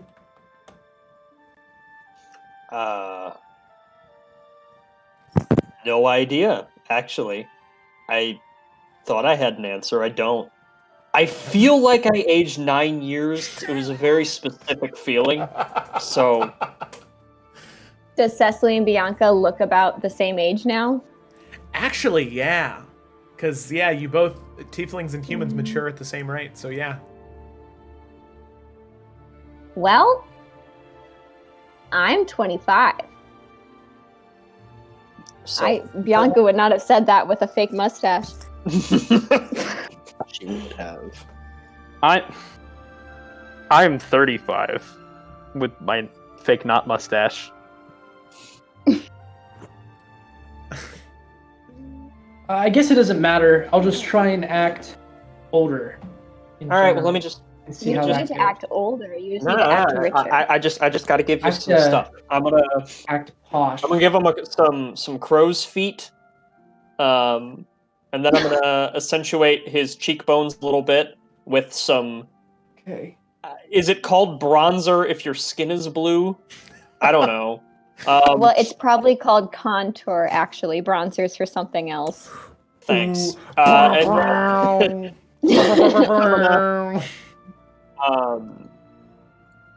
I'm gonna just powder his hair slightly gray. Just give him a few grays, not all gray. That'd be ridiculous. He doesn't look that old, but yeah, just give him some gray streaks going on. Are water genasi rare in Belka? If we're saying he's from Belka, No, I mean, because that could be a problem. Okay. yeah, I mean, they're much more common in Water's Wake or, like, Belka itself. But outside of those two cities, they're not really common. Okay. But if we say he's from Belka, they're not going to be like, oh, water genasi from Belka. Weird. Yeah, I mean, there might be one person who's like, oh, water genasi, you say? There might be one person who does that, but other than that, you should be fine. All right. Well, All right, So Evan, it's go put on a Frank? real disguise. yeah. Thunderbolt, right? Evan, you have my I will permission to after go to the Spirit break. Halloween, yeah. Go to Spirit Halloween, Okay. find something. Gotta go Spirit Halloween. I have a little. Those are This little is my little red. About to This surprise you. is the red plume. Just got assaulted by everyone talking. That was a lot. Oh man, why is it so much easier at a table when everybody's talking at the same time? Oh god. Okay, alrighty. Because we all go, yeah. So, I'm not even, because that was the most extra gathering of a disguise I think that I've ever participated in. There's no check necessary. Holy crap. You do the disguise. You rolled like an 18 with everything you did. So it looks pretty convincing. Most of it's going to be on Poe to act it out. All right. Acting The pressure. class pay off. All right, Yeah. Poe, I set you up. Don't fuck up now. All right. Let me think of Do you someone. need a fancy cane? Ooh, yeah, you know, fancy cane. Is that a with little pendants too together. much? I'm gonna run off and look for a fancy cane. Yeah, okay. That same door is still unlocked. You find another, there's like in the closet, you kind of open it up and you can see there's like a little container on the inside that has like 4 or 5 different canes in it. Very fancy. One of them is kind of fancy, you know? I mean, it's a nice wood and it's got like little engravings on it, but it's not like set with gemstones or anything like that. Is there another big, poofy, fancy hat in here too? No, but there is a, like, it's not like a big poofy fancy hat. It is a very, like, what would almost be like a worker's hat, where it's like really big and floppy, almost like a sun hat. It's like really big and floppy, and it is like, it's got like a wingspan of like 3 feet, you know? Nice. Okay. I'm gonna grab the cane and I'm gonna grab that and I'm gonna run back in. Once I get back in, I throw the cane down. I walk up to Hubert. I switch out their hats, and then I'll give the other hat back to Poe Thanks, Desmond. to complete the ensemble. The Grab ensemble. Hubert. Big pimpin' energy Poe has got now. Was Franklin? Is that right? Franklin Dunderbarf. Della what? Della Barfy. Barf. Della Barfy. Okay, It's I wrote pronounced down the very Delabarfe. Is it Franklin or is it Francis? Solid spelling bee reference. Thank you. Thanks. Yeah, is it But, or is it Francois? Francois. yeah, I'm Francois. okay with Francois. Francois Della Barfy. Francois. Okay. Good. Never really had to act like someone else before. Yep, well, you get used to it when no one likes you. Oh. But I mean, somebody you don't write that even down. have to act like. Write that down. You just need to act like someone you've imagined or seen. Have you met someone who's obnoxiously rich? Yeah. I think we all have. Oh yeah. Okay, emulate Brennan. You know, that would... Oh, give me your best, Brennan. Give me your best, Mr. Fish. I want to see it. Mr. Fish. Mm. Poe, come on, it's make or break. Okay, hold on. 1 second. So just you tighten my hat a little bit more. you All right, conjured everyone the- close your eyes and look away. Okay. Well, we're going to be looking at you when you speak. No, you Oh, good can't. point. You can't do that. Okay, but we won't look. All right. What if you all don't right. look at us? Jeez. You... I'll You pretend know, I'm Poe, blind. I'm just gonna pretend I'm turn blind, around then I can do it. Lying your entire life. Okay. All right. Just turn around. conjure the mental image of Brennan Fisher. I love a cup of tea and money, and you all need to pay me for whatever money you get from doing the things that you do. Scoundrels. Great. Okay, you can open your eyes. I'm done. Don't call us. We'll call you.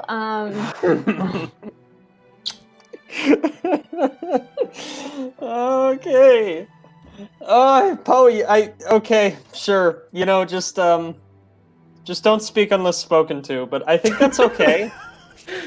Wait, that's great. I was very He can convinced. pretend like he doesn't want to talk to anyone lower than him, so we have to talk for him. Oh man, fucking love when a plan comes together. That's it. That's what we're doing. So I just All do right. the. Just Like, keep put my your nose in nose the up air in and the don't air. look at Yeah. anybody. Yeah, Okay.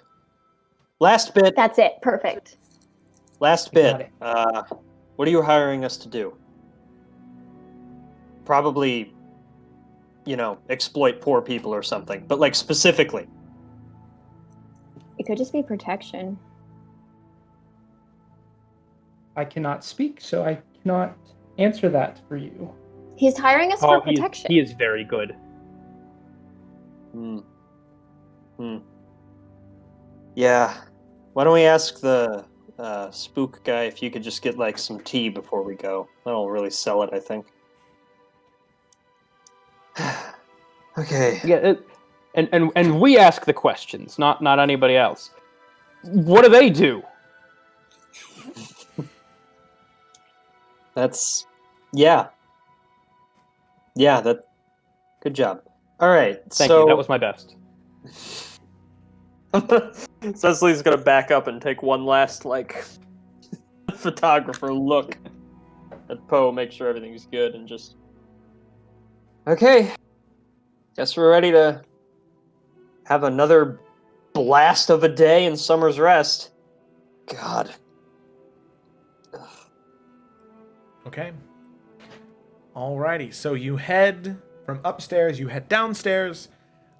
You do make your way through the house. You can hear noises coming from the west wing of the bottom floor, the ground level. And as you make your way in, you can see that Gren and Doc, they're cooking in there, and they're making like a small little breakfast, and in this very nice kitchen. And as Gren sees you all, he says, "Oh, please, come and take a bite to eat. I have so much food in this house that I never know what to do with, and, well, I thought now that I have guests over, I could at least entertain the idea of a breakfast. Please, take a seat. Why are you wearing my clothes?" It's for the job. Poe is wanted by Selrid. That's right. And I suppose we got a little carried away with trying to hide him. I wouldn't call this thing carry away. We carried the right amount. We carried ourselves right where we needed to. It was a good Literal idea. perfect amount. Here, the only thing that you're missing, Poe, young man, is you need more jewelry. And he kind of takes off a couple of rings and he kind of puts them on your fingers. Now, I do expect to have those back, but so you have like 3 rings now across your 10 digits. 1 thumb ring, 1 pinky ring, and the other one is right on your middle finger. And they're all clunky and they're a little too big, and they're very uncomfortable, but they show status more than the clothes you're wearing. Fine, just don't get them too dirty. You never know when I'll need to go to another ball. Well, please, help yourself to some food, and it seems as though you'll have an eventful day in front of you, so breakfast is the most important meal, after all. We appreciate your hospitality as always. Yes, thank you, Bianca. Frankly, I don't do much of the cooking myself. Doc is a can do it all type of man, and you can see Doc, who currently is standing over an open flame and sort of you can see he's making like sausage gravy. He's like kind of looks back and he's like, thanks. And like making it. Love Doc. See him stops mixing for a while and he heads over to like a brick oven, pulls out some biscuits and slides them down on the table, and gets some of the sausage gravy and pours it into a big bowl, sets it in the middle of the table, and he says, enjoy. And he stumbles out of the kitchen. What's up with this bread? Never seen bread like this. Oh, yes, that's one of Anastasia's recipes. Decided to put out. It was her favorite thing. I never understood how someone could get so much enjoyment from bread, but well, she puts a little bit more sugar than what you're supposed to, so it's a little sweet, but still just savory enough that you can put butter on it. I believe that you and Cecily will make very good friends. I'm sure. Yeah, well, let me see how this bread is first. And I'm gonna bite it, and I'm going to immediately be like, oh, yep, fuck! And I'm just gonna... All bread is good bread. No, there will never be a bread Cecily does not enjoy. Yeah. That's my trick, Cap.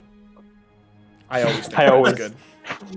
So, now, Cecily, do you start, like, slamming it down? Like you're... Oh, never mind, I'm not gonna say that. Like, you start eating it fast? I mean...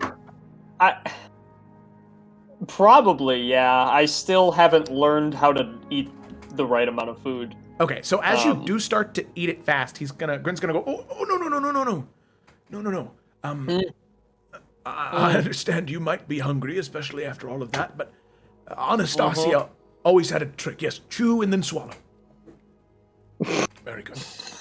Hey, what a trick. Anastasia's favorite party trick. Yeah. Well, Cecily's gonna try that out. She's gonna take a bite of one of the biscuits. You misunderstand. That wasn't the trick. I was telling you to do that because you still had your mouth full. Proper manners is to make sure you don't speak with your mouth. But what she would always do is there's a very particular goat butter that she enjoyed. And you take that, and as the bread is still warm, slice it open, and you spread the butter on the bread. And I'm sure this is something you've done before. But you take a bite, just one bite, not the entire piece. Don't eat it so fast. Take one bite, feel the crunch of the crust and the sponginess of the bread, and feel how the butter melts on your mouth mixed with the bread. Chew slowly, and she would always think of a happy place. And then, whenever she ate the bread later on down the line, it didn't just taste good, but it also made her feel happy. And frankly, I still do the same. And you see him take one slow, and then chew it slowly. And a smile washes across his face. And he looks to you with this warm grandpa smile. See, it's as easy as that. Huh. Okay. I will bite. I will chew very deliberately, as if chewing is a new motion for me. I don't know. You know, Cecily doesn't have too many happy places to think about. I can think of one. She'll think of one in particular, and I'll just kind of.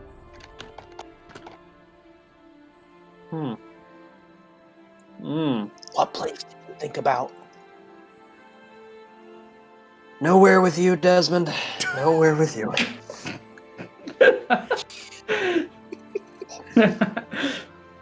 That's a good one.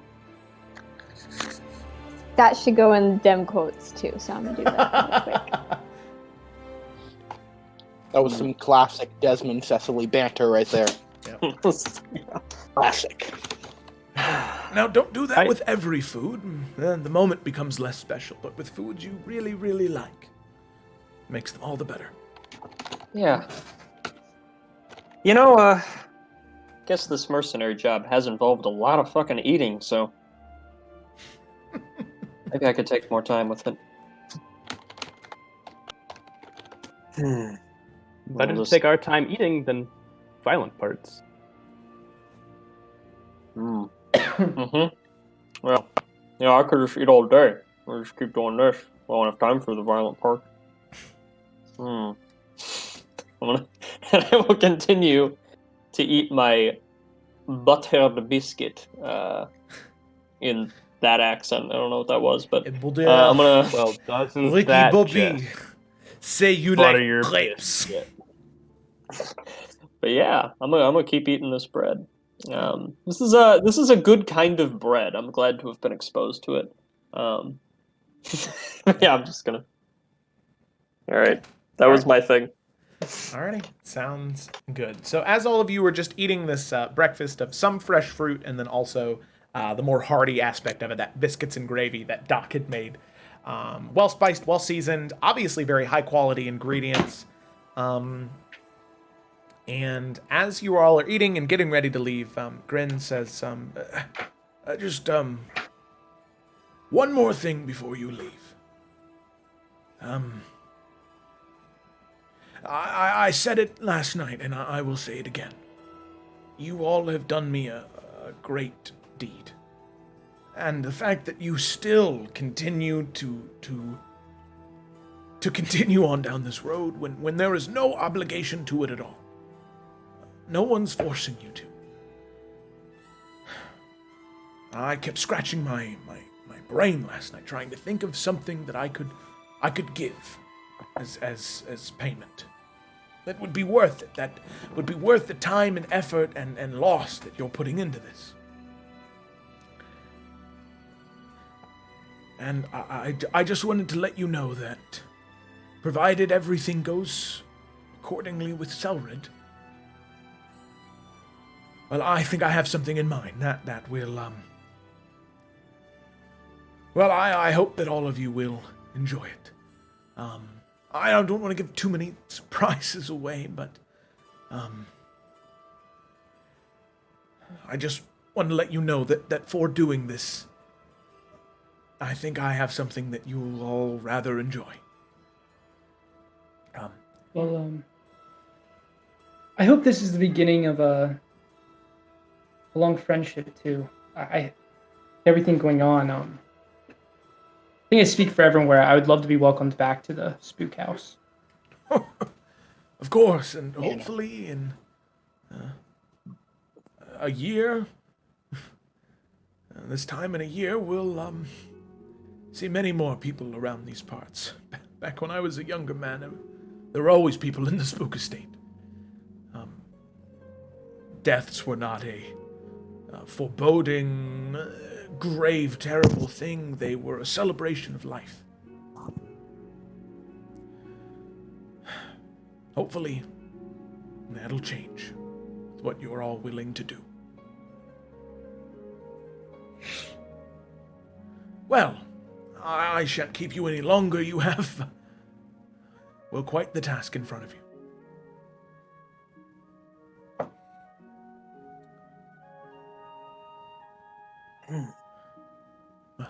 We thank you for your hospitality. And hopefully we will be able to put your spirit at rest once this is all over as well. Yes. I can. As in, like, you're... I understand. I may be old, but I'm not stupid. I understand what you meant. Well, as I said, good luck, and feel free to take a bowl to go. Okay, yep, doing that. Alrighty. So, you finish your meals, and you begin to make your way out of the Spook Estate, unless anybody has anything else they'd like to do. Good to go. Right. Investigation time. So, as all of you begin to make your way out of the Spook Estate, you get that view of the hillside that you originally saw when you first made your way there. The trees that are beginning to turn to those reddish, goldish brown colors, still with small bits of green that are still there. It's only, late September leaf fall, what would it be called? So, it's a little bit of nippiness to the air as you make your way out. But as all of you make your way out of the front door, The entire time you've heard those very loud clunk, clunk, clunk, clunk of the Hubert's feet behind you. But as soon as you all exit the door, the footsteps don't follow you anymore. And as some of you turn around to look, you can see that Hubert is kind of clutching his journal, looking outside at all of you with that big floopy hat still on his head. Ah. Are you okay? Words are not necessary. Believe we all understand.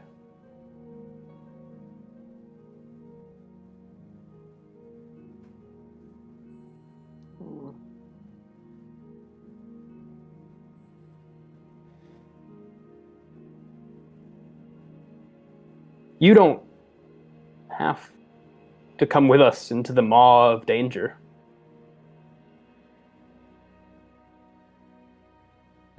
No one would ever ask that of you.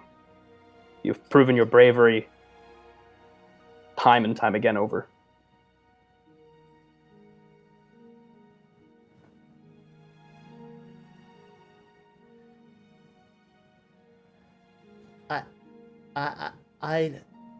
I don't know. Bravery is a funny word for it, but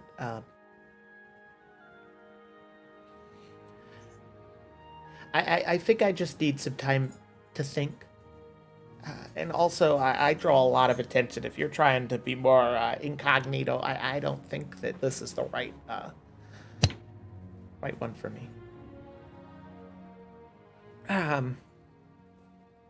Yeah. The time to think and reflect is the most valuable commodity or resource at your disposal. Use it well. Yeah, we haven't had much, have we? No, I suppose not. And I have noticed.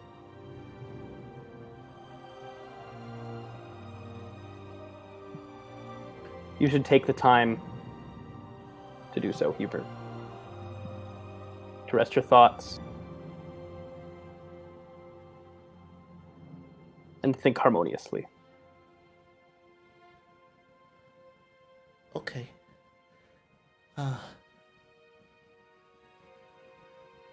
Okay. Thank you for all your help. I literally would be dead if it wasn't for you. We are eternally grateful. You saved our lives. We're eternally grateful.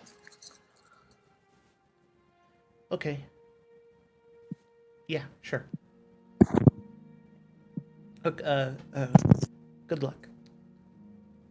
I'm gonna walk up to him and give him a hug as much as I can get my tiny arms around him. Yeah, and you kind of walk up to him and give a little squeeze, and he does squeeze a little back. Thanks for the hat, Desmond. Can I tell if he's acting scared or ashamed? It's definitely ashamed. No insight check necessary. When he was scared, it was very obvious. You know, the hyperventilating. But this is it's just shame. I'll walk up and I'll bow to him. May our paths be forever entwined.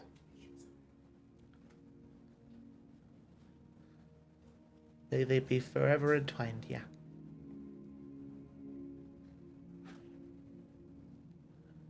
I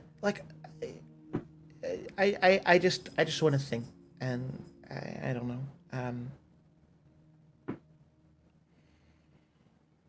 Good luck, and I hope you come back soon.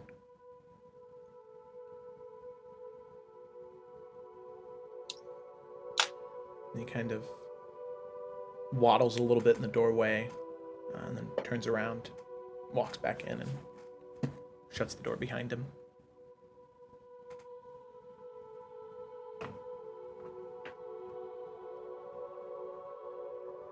What's everybody's passive perceptions? Low. I think mine's 10. I think Well, the it's- highest is 13. It's not- Yeah, 10, 11, 12, 13, 14. I remember this. 9. Mark remembers. Or no, it's 9, 10, 11, 12, 13. That's what it is. Yeah, and I have 13. Okay. Yeah. So, I got 11. Ashima, being closest to the door, you can hear just a very light exhale, along with a little bit of a weep every once in a while. Just hear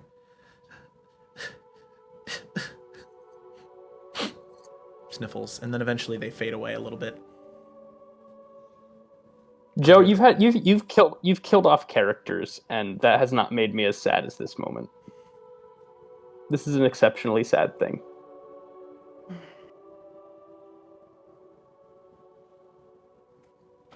Sorry. Can I become pen pals with Hubert? Well, maybe later, but right now you guys have some bigger things on your plate. Yes. Literally and metaphorically, because Selrid is much larger than Hubert. And all but. So, all of you begin to make your way out of the... Sorry, Trouble's doing some weird-ass shit right now. What? Okay. So, all of you begin to make your way out of the Spook Estate, across the bridge, and back to the city of Summer's Rest.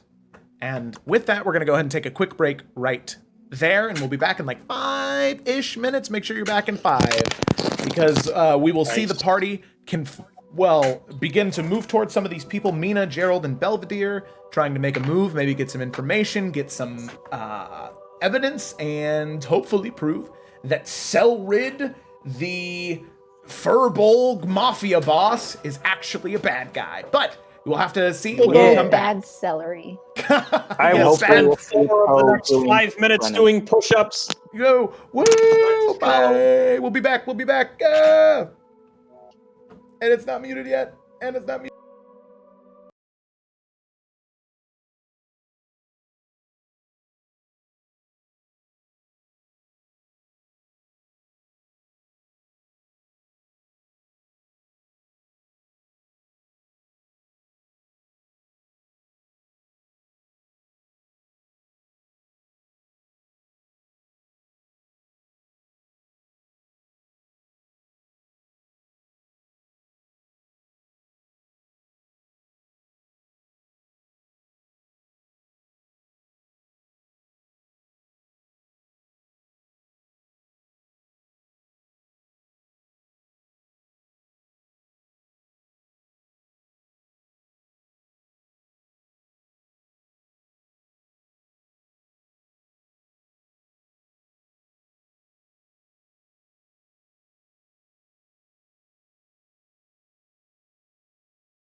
Now, here is my mic unmuted.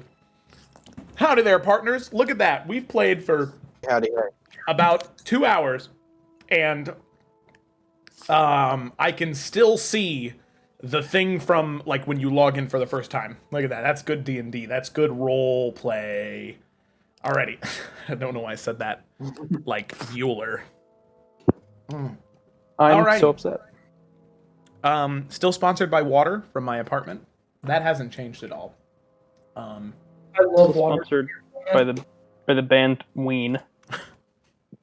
Ocean man, take me back and lead me to the land. We will not be playing any songs from the Mollusk, but we want Ween to know that we support them as well. Yeah. It's really we're sponsoring Ween, is what we're saying. Yeah. Alrighty. So let's God bless you, not Colton. I also have water. I have tea made with water. I have a rum. That counts. You say you have a rum and coke, Evan? Yeah, I do. Hell yeah, man. Got it on break. I was like, wait a second. Okay. Oh man. Alrighty. Let's dive in. Let's do I don't know what I was doing. I was diving into water incorrectly because I was wagging my head back and forth going down. I think that just means I'm drowning. Mark, do you remember at the wedding shower when you jumped into the pool and your hair flew over your face and you screamed because you thought you were dying? I couldn't breathe. My own hair was trying to drown me. It works against you. I need you to know that anytime we stream, I pull it back and bun it up as tight as I can. Because if I didn't do that, my hair might at any point move on its own and eat the laptop or some shit like that. I don't know. It's a monster. How long is your hair now? It could probably touch you. Like if I took it down, it could probably I could wag it in front of me like a rope and probably get I would just see it like Comes off peeking its out head, underneath scream. my front door. It's like here, let me It like slithers its way up Indianapolis. right, so like there's my chest, okay, it's probably about here. Oh. Oh, There is- wow. Yeah. That is something to be That's proud pretty of. long. He's got a And mane. that probably takes like, how long does it take to grow it that long? My hair grows fast and it took me like 2 years. Ooh. But that's from like hair shorter than anyone here. I had it almost shaved. And it took a long time. Mhm. It's Dang. you know, it's like I have to wash it, you know? And that doesn't sound like much, but God, I'm getting pretty tired of it. Now, when you have longer hair, I can only. Mark. God. I Peak D&D. All right, I'm sorry, I didn't mean to bring up. We don't need to know how Mark washes his hair. We can maybe learn that at the end of the session. Stick around to find out. I'll also give mustache conditioning tips. But that'll be next week, start a session. So make sure you follow if you'd like to learn how Mark or Connor conditions his mustache. And if you'd like to learn how I grew this beard when I was a freshman in high school, that's a secret that a devil sold to me 13 years ago that I can never reveal. Sorry. And if you want to see with Joe with a mustache, PM me. This would sound like I have a pictures. really good new YouTube series for RWA. For RW. Just personal men's care. Just hair. It's just called hair. It takes all your players and they just talk about their hair. That's incredible. I want to be part of this series. That's terrible. Yeah, Mark, I'm good you with would be the first person because you've got the hair. And then Cameron would be next. Cameron, I think, has got some really, really nice Space hair. buns. You could ask me anything about hair and I'd just be like, I don't know. Sold me. Evan, I want you to be. I want to have a player to DM chat where it's just the two of us, and I want to ask you these really intricate questions. I just want you to go, I don't know. I don't know. The most laissez-faire player ever. Yeah. I guess we should play the game. What do you mean? What do you mean? No, fuck that. How you feeling, chat? Do you want us to talk about hair or play D&D? Oh, you didn't say anything and you want us to play D&D? I understand. Let's play D&D. Diving in. Last, we had been here. Sorry, I'm doing the grease thing. The hand jive? Okay. Yeah. All right. What Sorry, did you... I'm shut up. All right. I'm shutting up. I'm going away. All right. Last we had left up, picking up right where we left off, the group of you had just been through, recovered from the fight with Anastasia, discovered the secrets that she had to share about Gren withholding, not Gren, sorry, with Selrid being the one who murdered her, and then also that he is keeping her, that he stole her brooch, the one that helped her not be afraid when she was in the terribly spooky area that is Spook Hill, that would keep her calm, keep her happy. He stole that, and you informed Gren, and he proclaimed that he was always suspicious because of the way that he acted and how aggressive he was around him and the threats that he made, but now it's finally good to know that he knows the truth. And now all of you are going to bring justice, not only to Anastasia, but also to Gren, somebody who has been ostracized and excommunicated by the town because of their assumed belief that he was the man who murdered his wife, that he did it in cold blood. Now all of you know the truth. And now that he knows that someone's fighting on his side, you can see that spooky, creepy old man that you first met turn into what he really was. A grandpa who just wanted grandkids. He wanted somebody that he could smile and laugh and make breakfast for and teach how to eat bread. So, as all of you began to make your way out of the house, there was one more thing that happened. One of your newest friends and companions on this journey, Hubert Shelster, the Turtle Bard, he was quiet and apprehensive with stepping out into the world again, especially after what just happened the night before, and Ashima gave him comfort by saying, "No words are necessary. We all understand." And it seems as though that was a good thing to say because he didn't know what words to say. With a few hugs and a door shutting, Ashima, you're the only one who catches a very sad Hubert weeping to himself as he walks away from the door. I will not share this with the group. Okay, so you're the only one who catches that. Now with that, all of you making your way out of the Spook Hill, the Spook Cemetery, and back across the bridge, you are now back into Summer's Rest. It is maybe 9, 10 a.m., still bright and early in the morning. Like I said, it's a little nippy outside. It's maybe 50-ish degrees outside. It's definitely a cool September morning. But you now have the rest of the day. So I ask you, what would you like to do? Well, it might be a good idea to start, because we have Mina, Gerald, and Belvedere. We have no idea where Belvedere is, or what he looks like. Gerald, we don't really know, and then Mina is the one that Bianca kind of has heard of. So I think Mina's. Well, we know. Go ahead. We know Belvedere is near the Lion Inn, somewhere hidden around there, and we'll know what he is. Good point. When we see him. Because he is a bug and a bear. A bear and a bug. I didn't want to interrupt earlier, but Poe and Bianca, you two, because of the stories you've read about heroes and small beginnings and what young farm boys, when they get thrust into a life adventure, what they eventually need to fight, and coupled with goblins and orcs, there are usually bugbears, and bugbears' names are deceitful because they are not part bug, part bear. They are really more of a goblinoid, where they are like the middle ground between a hobgoblin and a bear. And they bug you. Yeah, they actually look really cool, I think. So I'm going to share that with everybody. Like, I actually... I wanted to buy into the meme of it.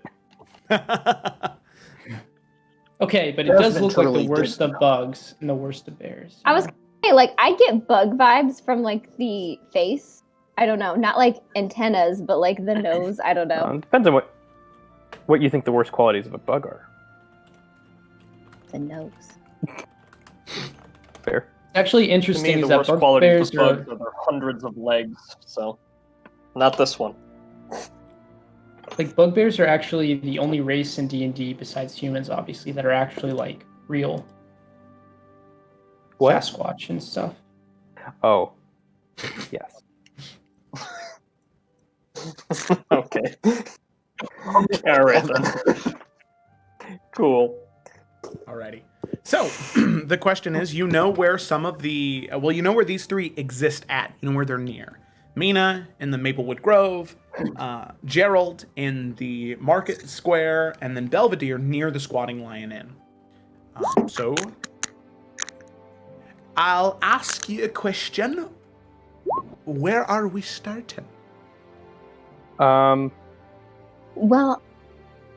not that I know we've never been a fan of splitting up, but we're not really trying to, like, engage in fights. We're just trying to get information. Do we want to just kind of look around and then meet back at the Spook Estate? I think, and this is probably...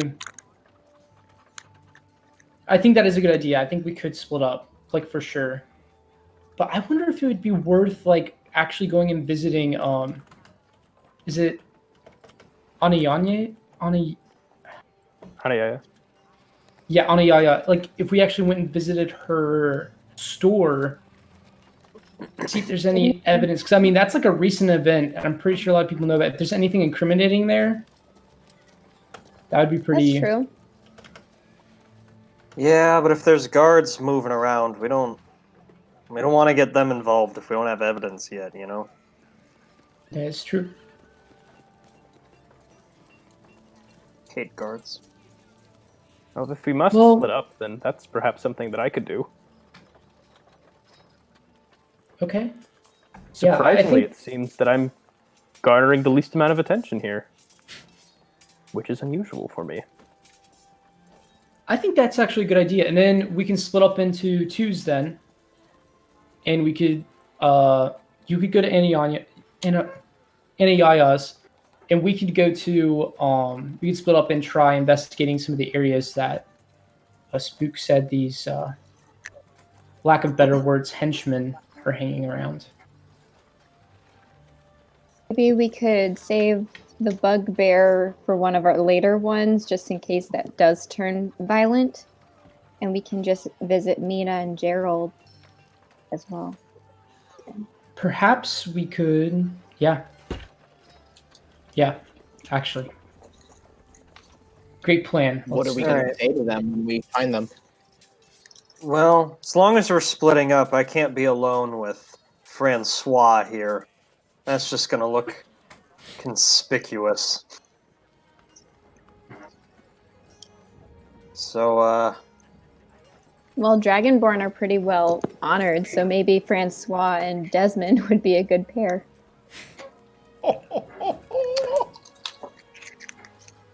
Well, yeah, no, I mean... What was that last word? They may garner attention, but I believe they would hide in plain sight, perhaps. What do you say, Desmond? I'm in.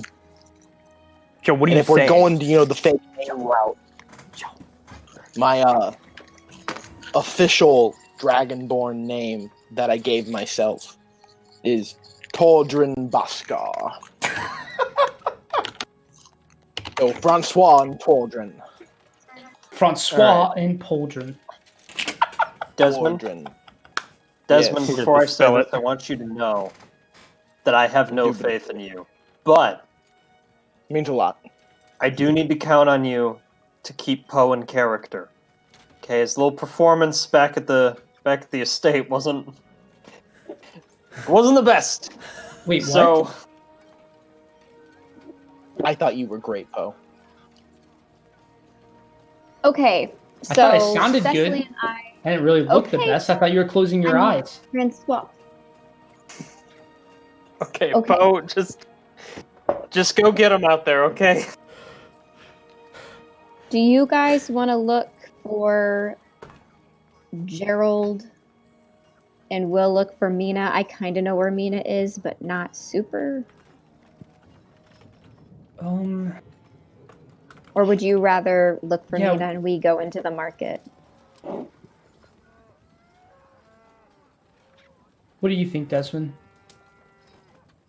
If I'm being completely honest, I think this is a great route to take for hijinks, but I smell disaster. I'm all for disaster generally,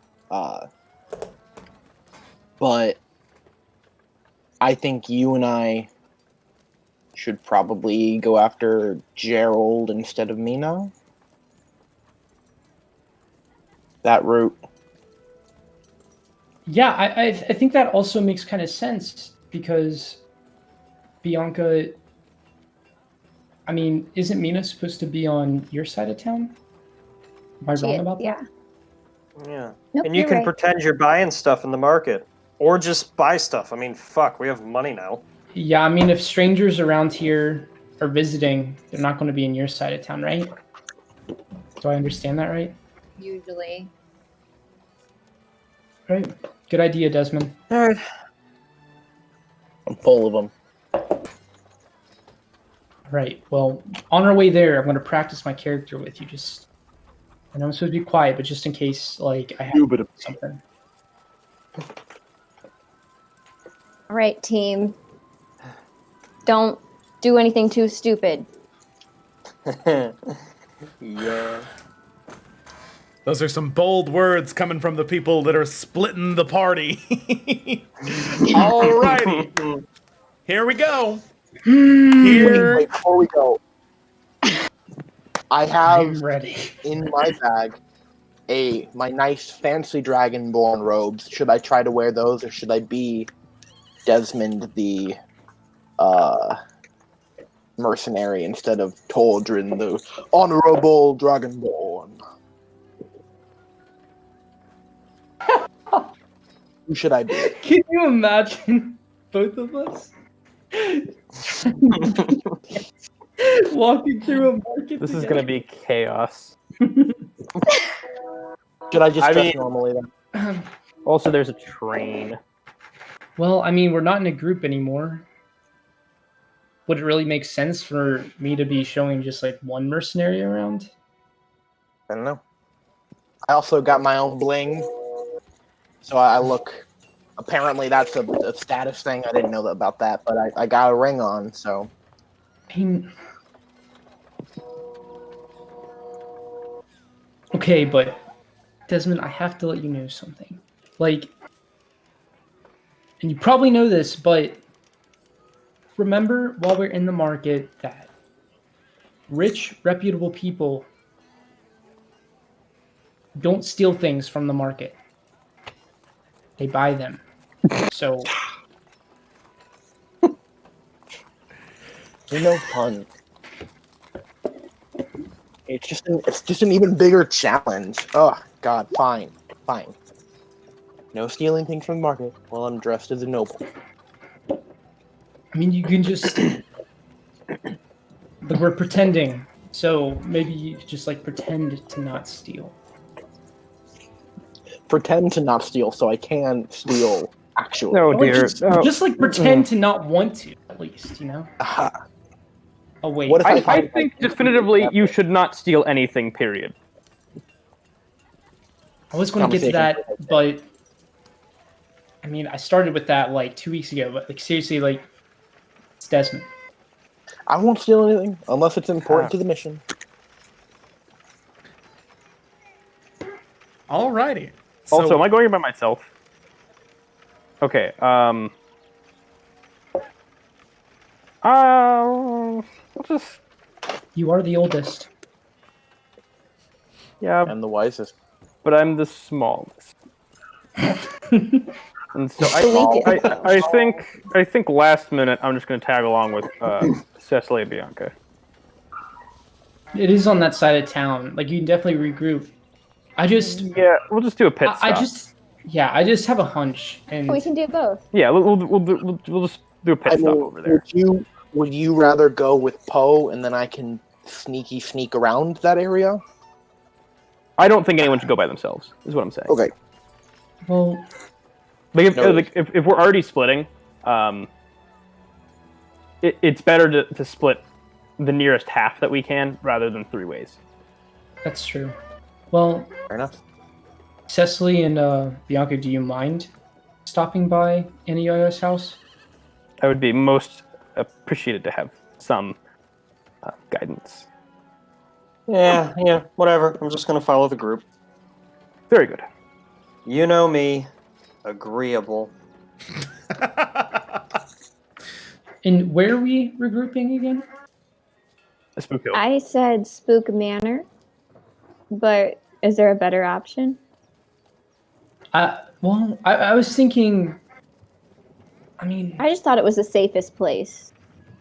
we could. Yeah. It is definitely is, but I don't think we have anywhere meeting else. up. What about Maybe the garden, we could meet up- actually? We could meet up at the garden, and that would make sense because I was thinking we could, like, all together check out the squatting lion. So That works. because I mean, it is. I was there. It's pretty. I mean, it's popular. It's a tavern, so. Yeah, and if we go to the garden, we might run into Shayna again, which would be good. Get her insight. The shrine.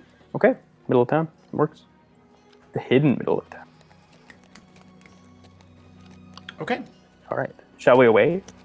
Alrighty. So then, so Cecily, Bianca, and Ashima are now paired up. And are you going to go to Mina first and then the burn house, or the other way around? Whichever one is first, naturally, the way we walk. Okay. So probably Mina, then the burnt house, because the burnt house is on the opposite end of the grove. Okay. Alrighty. So just so we know, we're going to go to the Summer's Rest map. Check that out. And then we will drop some tokens down. So Bianca for the one group. You guys are over here. And then Poe for the other group. You guys are heading to Gerald, correct? Yes. Okay, so you guys are right here. All right. Very good to know. Okay, so we will go ahead and start with go ahead and start on the opposite end of town. So, Poe and Desmond, you end up, or I shall say Francois and Toldrin. The two of you end Ordrin. up... Tordrin. Ordrin. What was it again? Pordrin? Oh, I will write it down and send it. It's about time we just... Everyone write down their names and fake names. Alrighty. Pordrin Baskov. Shima. Nice. Alrighty. So, those two head off in a separate direction towards the Merchant's Corner in an effort to try and find this gnomish individual, Gerald, and try and discover where he's at. However, Cecily, Bianca, Ashima, the three of you begin to head into Rester's Roost, the place where most people who live in Summer's Rest permanently live. So, you head there first. Now, as you're making your way across, you do end up past the blacksmith shop,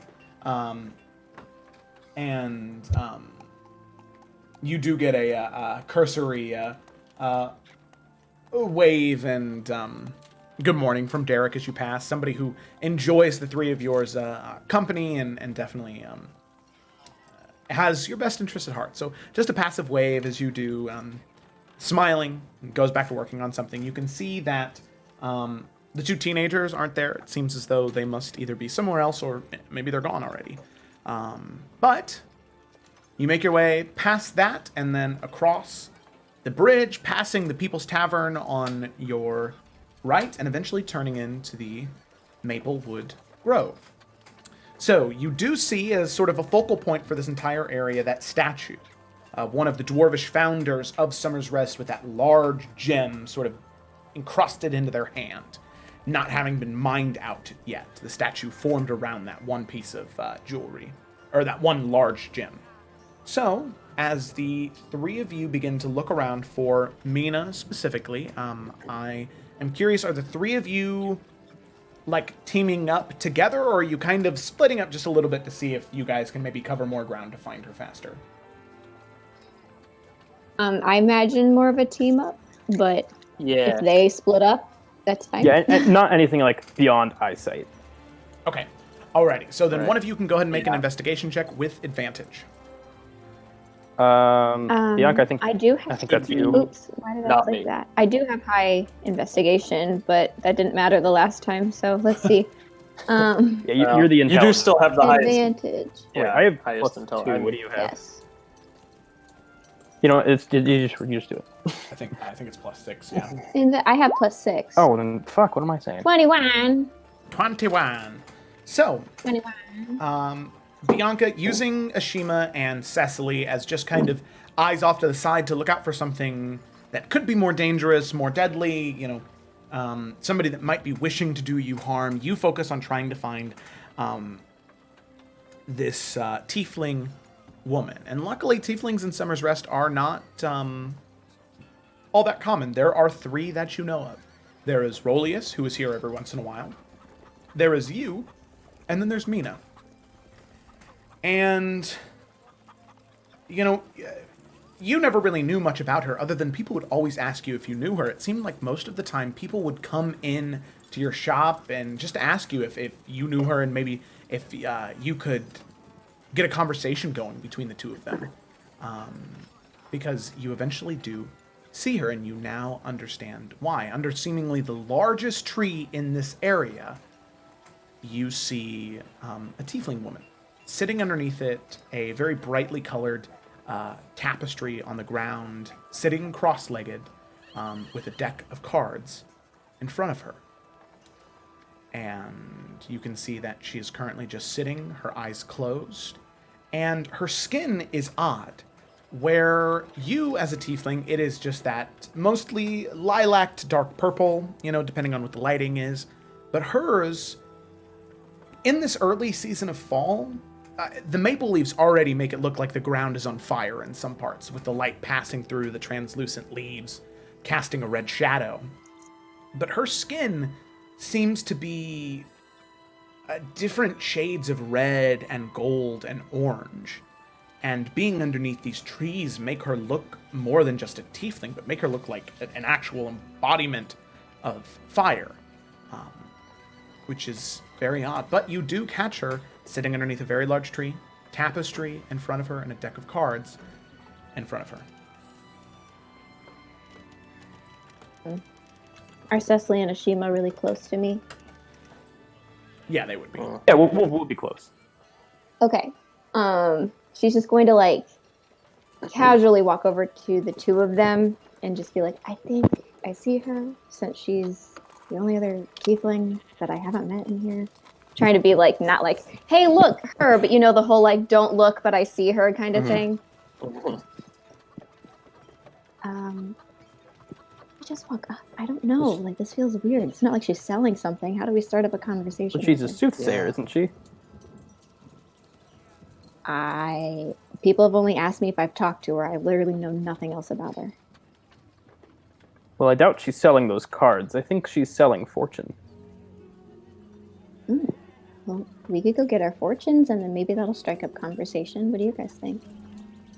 Well, if nothing else, I could always ask her for food. That's a good go-to whenever I need something.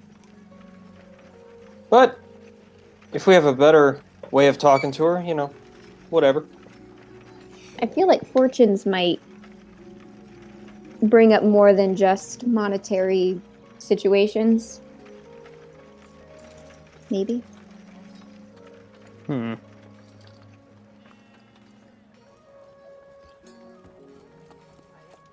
No, but it might be a good... While she's reading us, perhaps we can get a read of her character as well. Should one of us go up to her and the other two just like observe? Instead of all three of us just being like, hey, can we have our fortunes taken? Thanks. We'll each do it. And while that person is preoccupied, the others will perhaps think of something.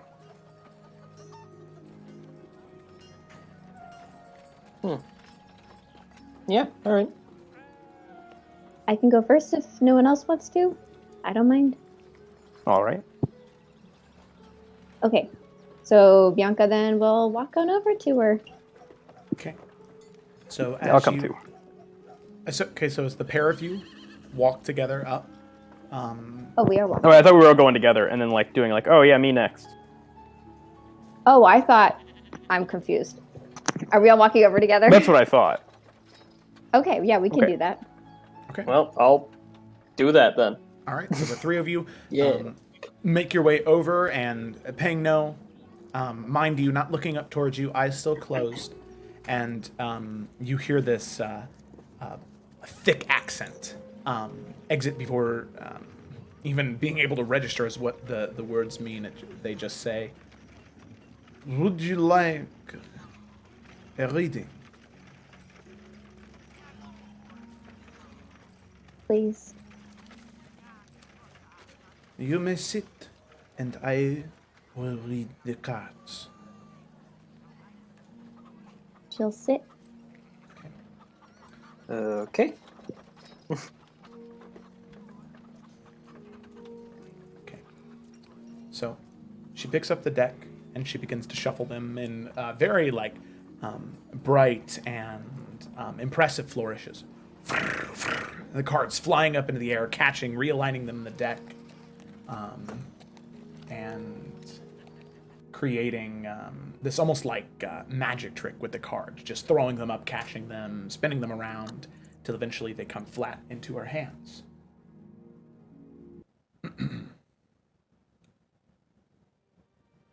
She then sets down 3 cards. Each one facing parallel to one another. One to your left, one directly in front of you, and one to your right. What do you seek, my dear? Do you wish to know your past, your present, or your future?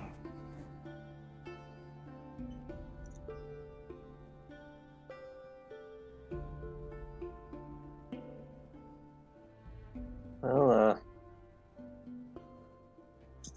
Bianca, how about you first?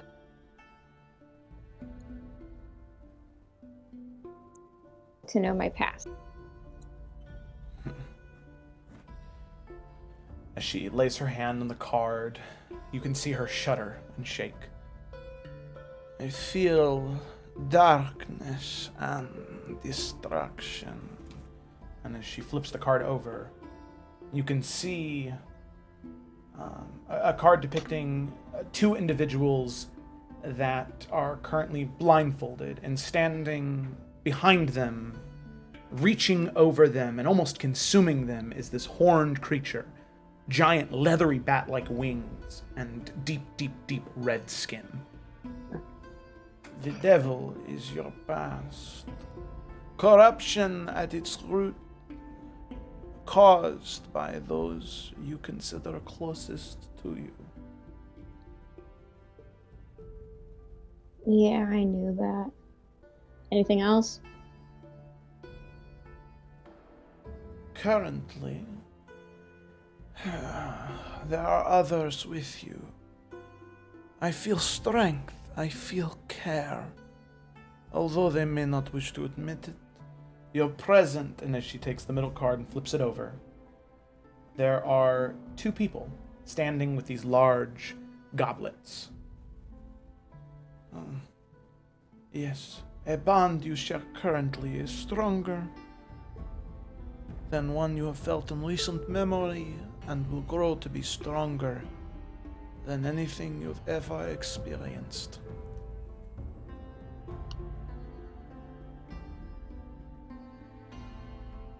finally. I warn you, as she puts her hand to the card, you can see her almost retract for a moment and then replace it.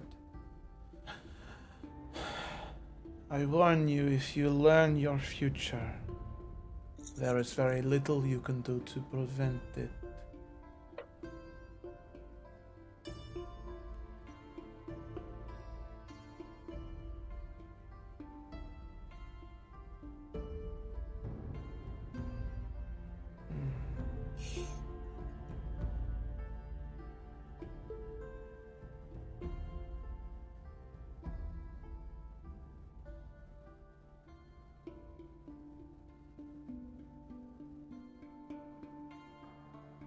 Coming through. Oh, sorry, I don't think I caught the last thing you said. Okay, I just said okay, question mark. Okay. Okay. Okay. Very well. Okay. John She Green lifts up novel. the card and she turns it around, and you see an individual, a silhouette, with 7 swords being stabbed through their back. This is a betrayal, but not just any, not one, a small one that is large. Betrayal before a battle, a great battle. One that will decide the fate of not just one, but many individuals. Betrayal is inevitable for you, my dear.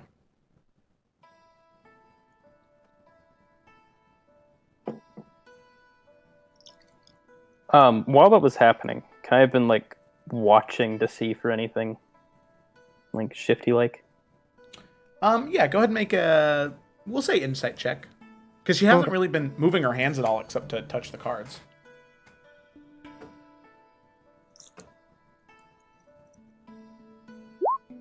Okay. She's definitely hard to read. I mean, between the accent and her just aloofness, you do kind of get the feeling that whenever she touches a card, there is like a connection there of some kind.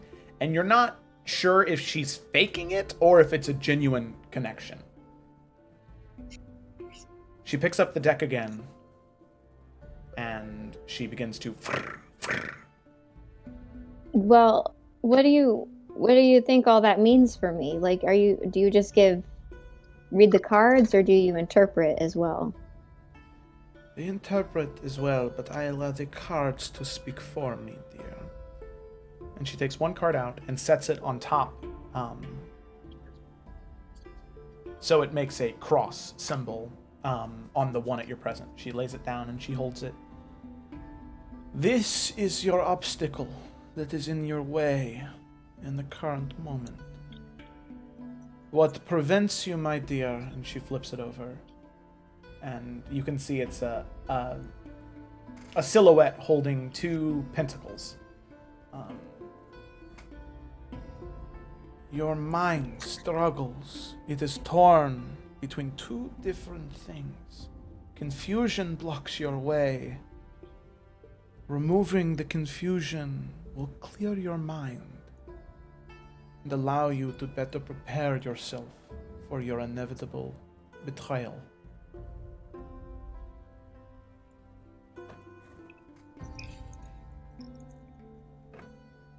Okay.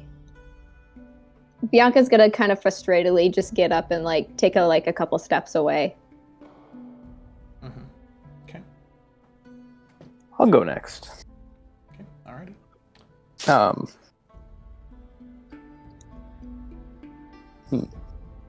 Could I know just my present?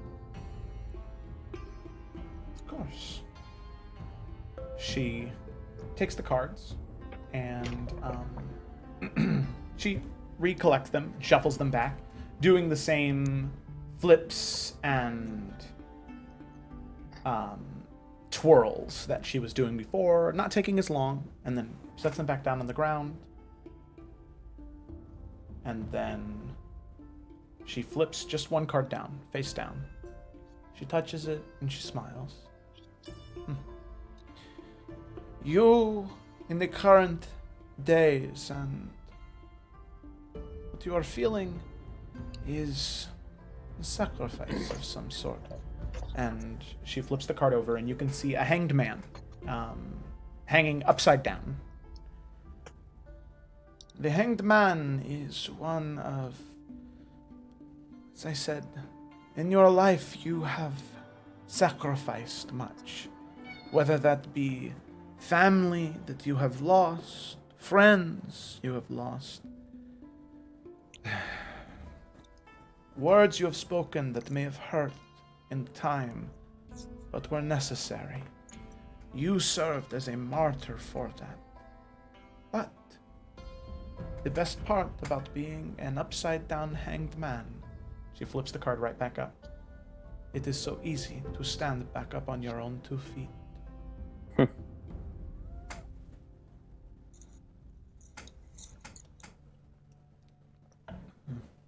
Quite like that proverb. Tell me, purely out of curiosity, you're not from around here, are you? No, I am not, my child. As a fellow traveler, may I ask where you hail from? At least the flesh, not the mind and power. I feel that comes from something else. She smiles, and you can see these almost like very sharp canines poke down as she smiles. She grabs the card that was the Hanged Man, sets it back on the deck, sets them off to the side, and she opens her eyes to look at you. And you can see as her eyes open that where Bianca's eyes are these deep red, like almost like pools of blood in her eyes, Mina, her eyes look like a burning hearth. As she stares deep into yours, you can feel that, almost that warmth begin to fan your flames. She smiles and says, I am from the continent of Ifera. It is very far north of here, a land of jungles and roaring deserts and many mystical beasts your eyes will never understand, my dear. We've only heard of stories in Loshar. Oh, you are very sorry. Yes. Very much a privilege to see an Eferan before me. The privilege is all mine. I sense a great duty in you as well. Without the cards, I can tell that you are spiritually in tuned. You are he, correct? I'm he as you are me. As you are we. Yeah, you have just proven it then. I'm assuming you are the student and not the master? Correct. Well, it Tell is me, an were you- honor. And I have yet to meet a soothsayer. Were you born with these powers, or did they come to you as well? My parents told me that I was given a gift by Kosseth to look into the lights of men and women and know how brightly their flame burns, when it will extinguish, and how it was created. The cards simply improve my abilities to see. It's very fascinating. I would care to know more about this sometime. But I'm afraid the concern is not of our own pasts currently. Well, looking to the rest of the group. Recently, our friend Anayaya had her property burned down, and we just hope that she'll be all right. Would you be able to read a future of someone not in front of you? I have never tried, but I don't see why I would not be willing. If you could, we'd be in your debt.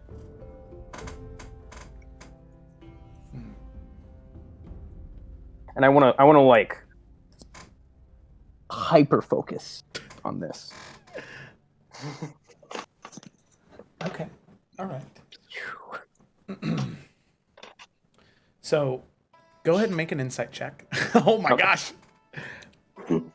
I could just roll a dice instead. I'll say with advantage, because you are already in tune with your sort of mind's eye, you know. Okay. And I was watching it earlier. Yes, I'm aware. no. I'm aware. No! I wanted it to be higher. But that's what we all want. So, she closes her eyes and she begins to focus. And you can see her head turn slightly to where you can still see only slightly the smoldering of just very faint wisps of smoke. She turns that way and she begins to focus.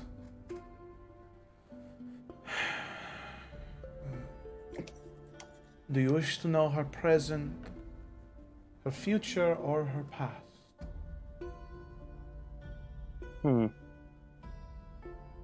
Perhaps all three. To know our friend better than we do now. Very good. In her past, she flicks the cards, reshuffles them, sets one down, face down, sets another, sets a third one. In her past, I can sense reflection and anguish to a degree, but a conflicted mind. Thought after thought after thought after thought. Never satisfied and always thinking. She flips over the card to reveal the Queen of Pentacles, a woman very gauntily dressed, wonderful bits of jewelry, sitting in a fabulous chair, holding one pentacle.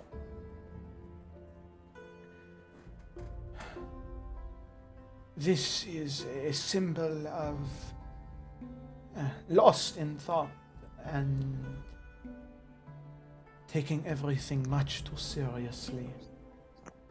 But it provided her personal growth, being able to look and see the future, see her own.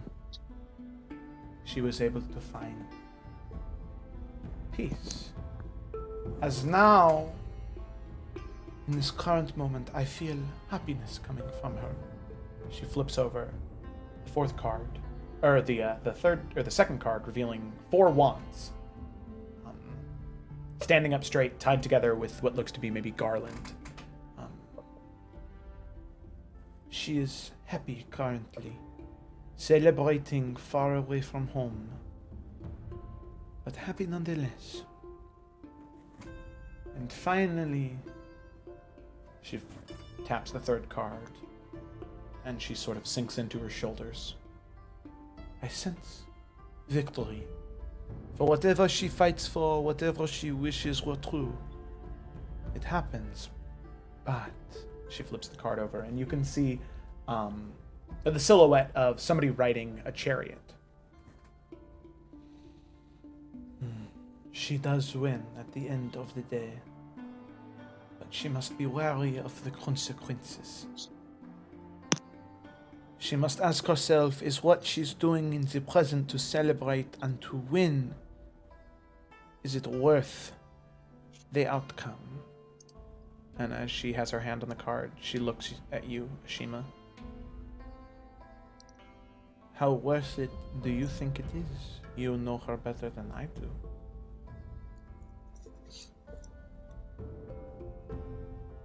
I have undeniable faith in your powers. Having seen the effects myself and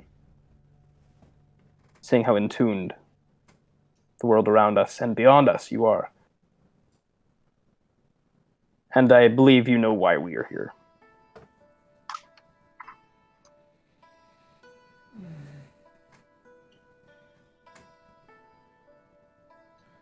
And what if I did not?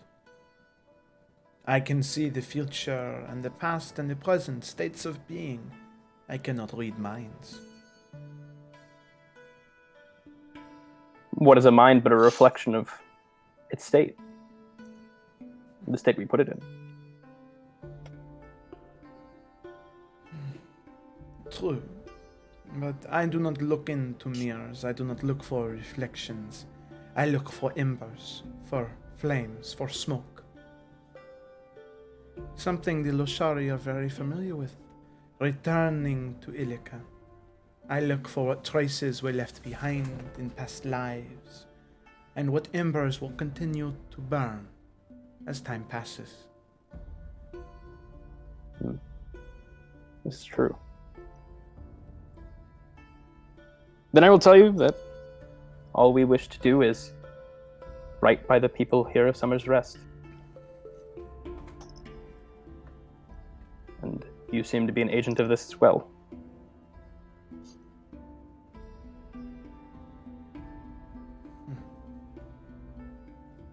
You have not charged us for your services. You provide insight for the sake of it, and clarity for those who are lost.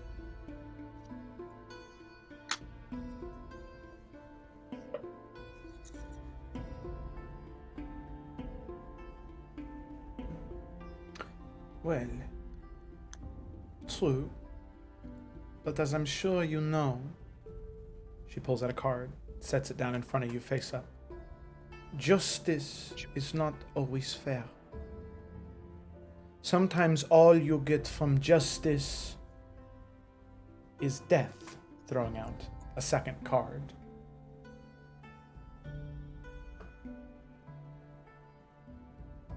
And then, when death comes, are you really going to be happy that you were the one to deal judgment, setting a third card down?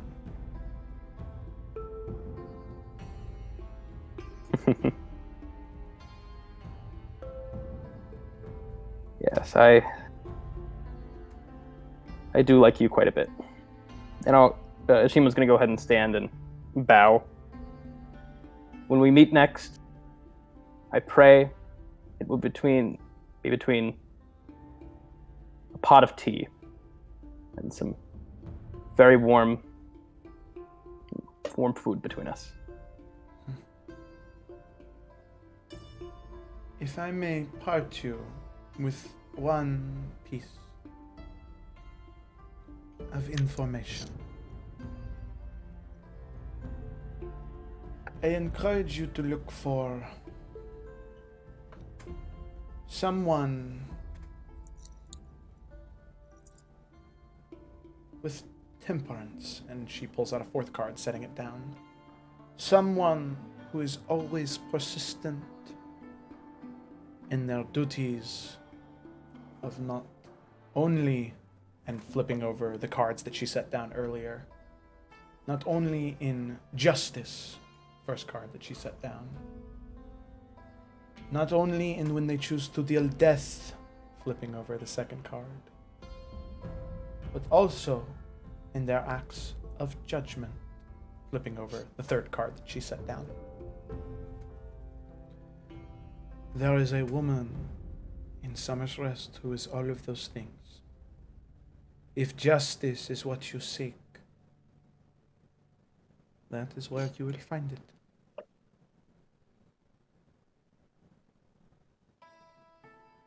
I'll just give her a lighter bow this time. And I'll take my leave. Okay. Also, Cecily, if you want your fortune, I did my thing. Nah, we're good. That was enough weird for me. Are you sure, young one? It can be enlightening to know what awaits you. If I think too much about what awaits me, I start freaking out, so. You know, we had a fortune teller come to one of the orphanages I was at once, and she said that all of us had bright things in our future. Then the next week, 2 of us starved to death. So you keep doing that, though. I'm just I'm gonna go. And as you go to walk away, she says, "That is very well. But know that I know that it is not flame that started your fire, a passing of a torch. It was the strike of lightning." She returns to her upright position, scooping up the cards, setting them down, and goes back to her meditative pose. Ooh, I like her a lot. I do not. It's just cold reading.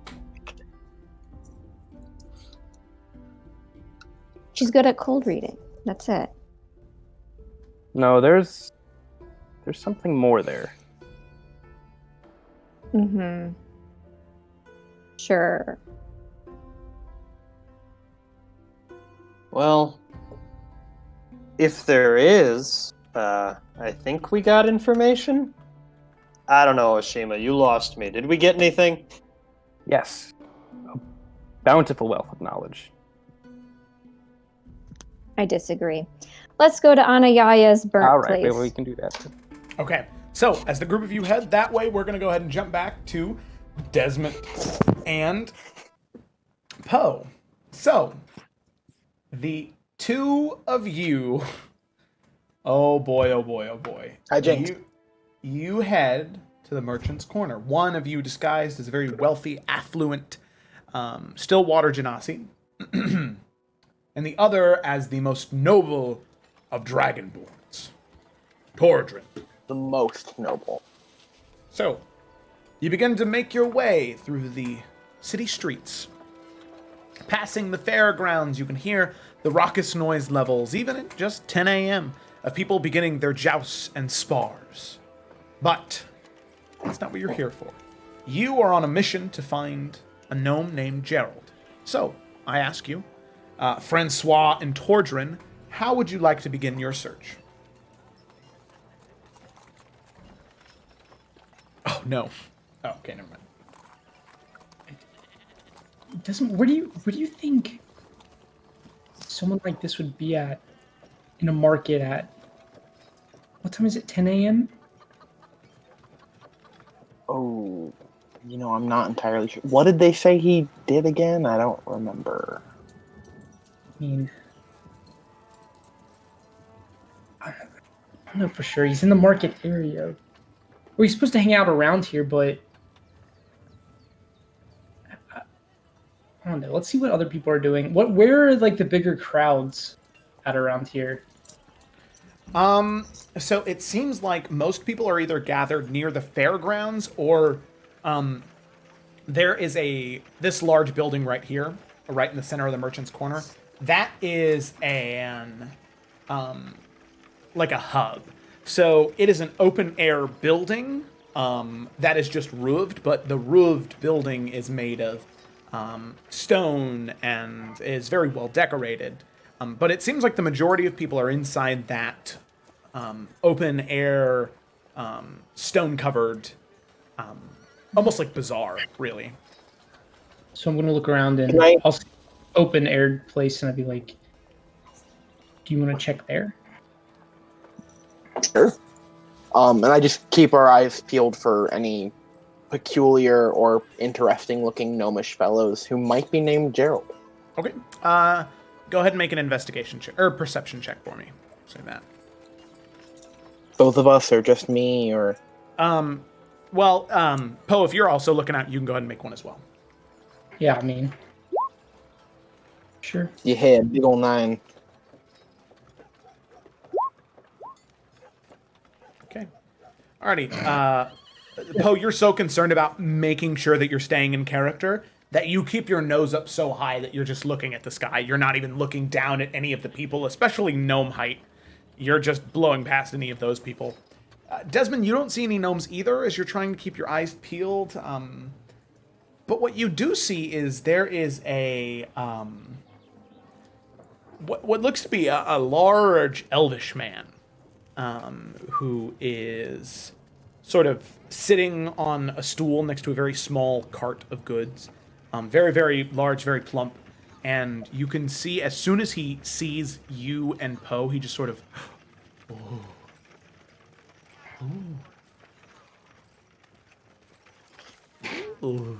gonna pretend like I didn't see him, and I'm just gonna... Okay. All right. What did it look like? Is he selling something? In my quick glance his way. Yeah, it looked like he was selling, like, blown glass structures. Like little blown glass statues. Is my nose up too high, or do you think I could bring it down a little bit? Do you see any with gnomes? I don't see any gnomes. I just see that fat elvish guy. And to be honest, I don't think I've ever seen a fat elvish person. And I'm gonna peek over, bring my nose down a little bit, then put it back up. Yeah.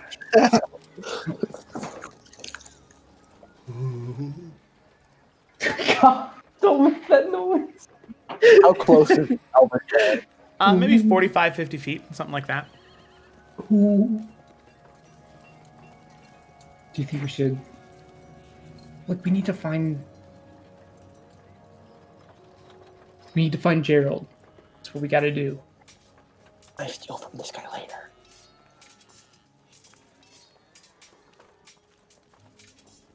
Alright, I'm gonna keep my nose up and I'm gonna keep walking towards that unless Desmond wants to talk to the old guy. Put a pin in that idea, and I might come back to Ooh. Mr. Blown Glass Art Dude. Okay, alrighty. So you move right on past him, and you make your way into the open air market. And now, making your way in here, it is loud is the best way to describe it. I mean, it is. There are, people shouting and talking, making different deals. As it's now starting to get into the colder months, starting with September, more people are coming to Summer's Rest, as Summer's Rest is primarily busy during the fall and winter months. So more people being here, any small folk in this area are just completely drowned out by the amount of people in here, where you're almost standing shoulder to shoulder trying to make your way through to get to different stalls. You see people selling anything from rare and exotic fruit from far-off lands to mastercraft swords and armor, to different alchemical ingredients, or even to the more peculiar, like old, rotted-out tomes that they claim are valuable, but you can't read any of the text inside of it, where it's all just kind of crumpled to dust, pretty much. So as you're making your way through here, looking for Gerald, what would you like to do? I will go to the nearest stand of somebody who looks like they're not too busy at the moment, and just proudly walk myself up. All right. So you walk up. You can tell that in this area, it seems like people are mostly looking for like novelty items, and so you can see that the smith who's in here right now, who kind of was claiming to have these like masterwork weapons, he's just sort of sitting on a stool, kind of leaning back, and sees you approaching. He like scatters up and he says, "Well, hello there. It's very Master Dragonborn, it is a wonderful occasion to have you here. Is there something I can help you with in particular? Are you looking for something I can maybe help with?"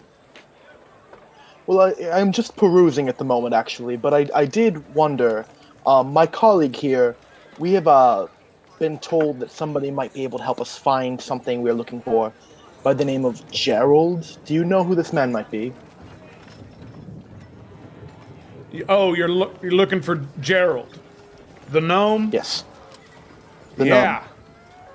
See him kind of slump back down into his stool.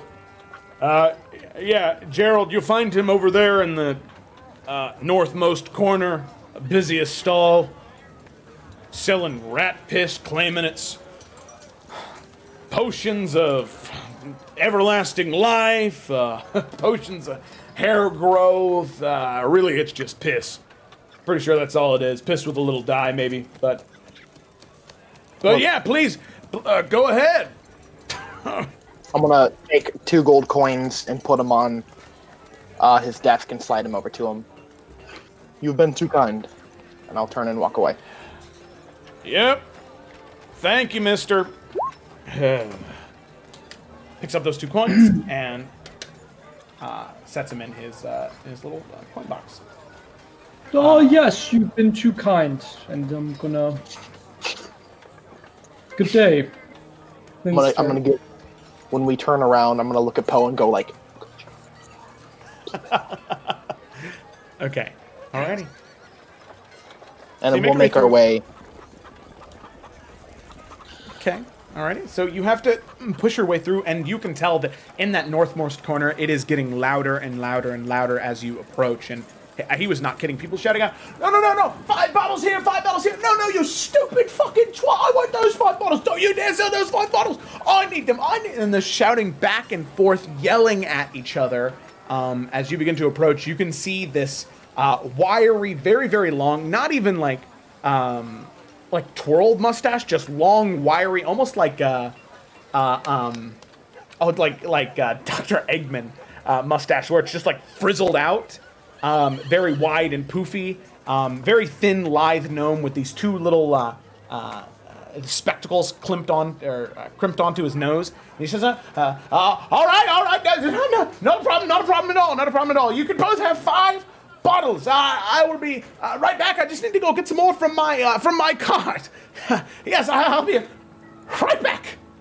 And you see him kind of run out of the open air and eventually come back a couple minutes later, box full, and he kind of clink. There we go. See, look at that. Plenty of bottles for everybody. And he starts throwing them out as they start throwing gold towards him. Can I have, when he went out, just not sneaking and following him, just making my way there to see where his cart was located at? Okay, yeah. No, you can definitely make your way out of the promenade area, and you can see that his cart is it like parked up right next to the area where he was working at. So he can easily run out, grab some more stuff, and come back in. Is it heavily populated in the area that I am in, and where his cart is sitting? Not where his cart is sitting, but there's a pretty good viewpoint from where his stall is at. And there's a lot of people by his stall. I mean, he's only maybe 15 feet away from it. Okay.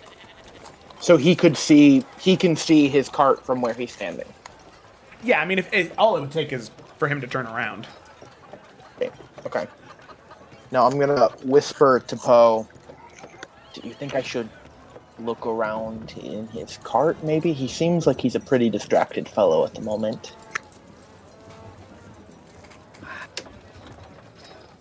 I don't know if there'd be anything in there. Ruined. It's too risky. I don't think that... You already know it's rat piss in there, right? Well, yeah, but I don't know. Maybe if you... I don't know, like a letter or something. I don't know. You never know. Find some interesting stuff when you're looking where you're not supposed to. That's... Yeah, but it's... You know what? I'm just gonna look away. I'm just gonna watch him and observe him and separate myself from you while you do that thing. I would like to, as stealthily as a tiny dragonborn can, nonchalantly make my way over there and wait until he's looking in the opposite direction and take a peek in, not moving anything around, but just peeking in a little bit. Okay, all right, go ahead and make a stealth check. And then, Poe, were you going to, like, head over towards him in an effort to distract him, or were you just kind of distancing yourself from Desmond? No, I was trying to distance myself from Desmond, but half cover for him. But I mean, even if I cover for him, I can't really do much for him if someone is going to go see him. But like, I want to just observe the situation further and see if I can pick up any details from who's talking to him or just more about him. Okay, alrighty. So, you can see that he's not spending very long on any one person in particular, where he's just kind of like collecting the gold, throwing the potion, grabbing the gold, throwing the potion, just back and forth, rapid fire, and every 5 or so minutes he has to run back to his cart, grab more, and he's just running back and forth every 5 or so minutes. And eventually you see, as you're now close, maybe, 2 or 3 people away from, like, being right next to him, just kind of nestled in, trying to watch so you can have a clear view of the cart. You do see, just because you recognize Desmond, you see him making his way, darting around through buildings, and eventually making his way to the cart. And you hear there's a woman standing next to you who she is saying, no, I want 3 bottles of the hair growth. I cannot stand looking at my husband one more day with that bald head. And you see her stop and focus her eyes looking towards where Desmond is, and she squints and moves forward. Do you want to do anything? Oh, hello. What? Do you see that? Is that? Oh, there's just so many people running around. I just my name is Francais Della Barfe. How you are interested in the hair growth too? I'd like you to make a performance check. With a double disadvantage.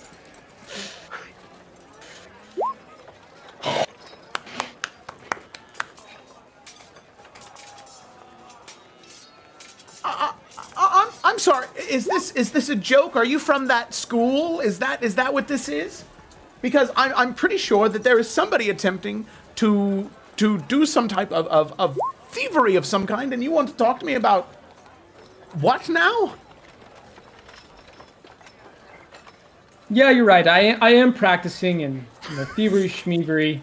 I just what kind of pointers could you sorry. What kind of pointers could you give to me? I will pay you.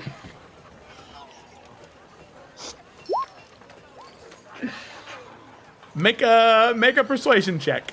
It would have been disadvantaged, but you said I'll pay you, and you can see that she was stone cold, and then you said pay, and she went, well. I'm sorry. What do you think I am? Some type of a low down harlot that you can just buy off the streets? No. Hey, listen, I will pay for the hair growth for you. Just don't say anything.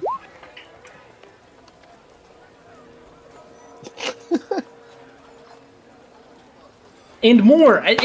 I'll pay for the hair growth and a little bit more. Okay, so there we're gonna pause right there, and we're gonna jump back to Desmond. So as you're kind of frozen in time, Poe, just I'll do anything.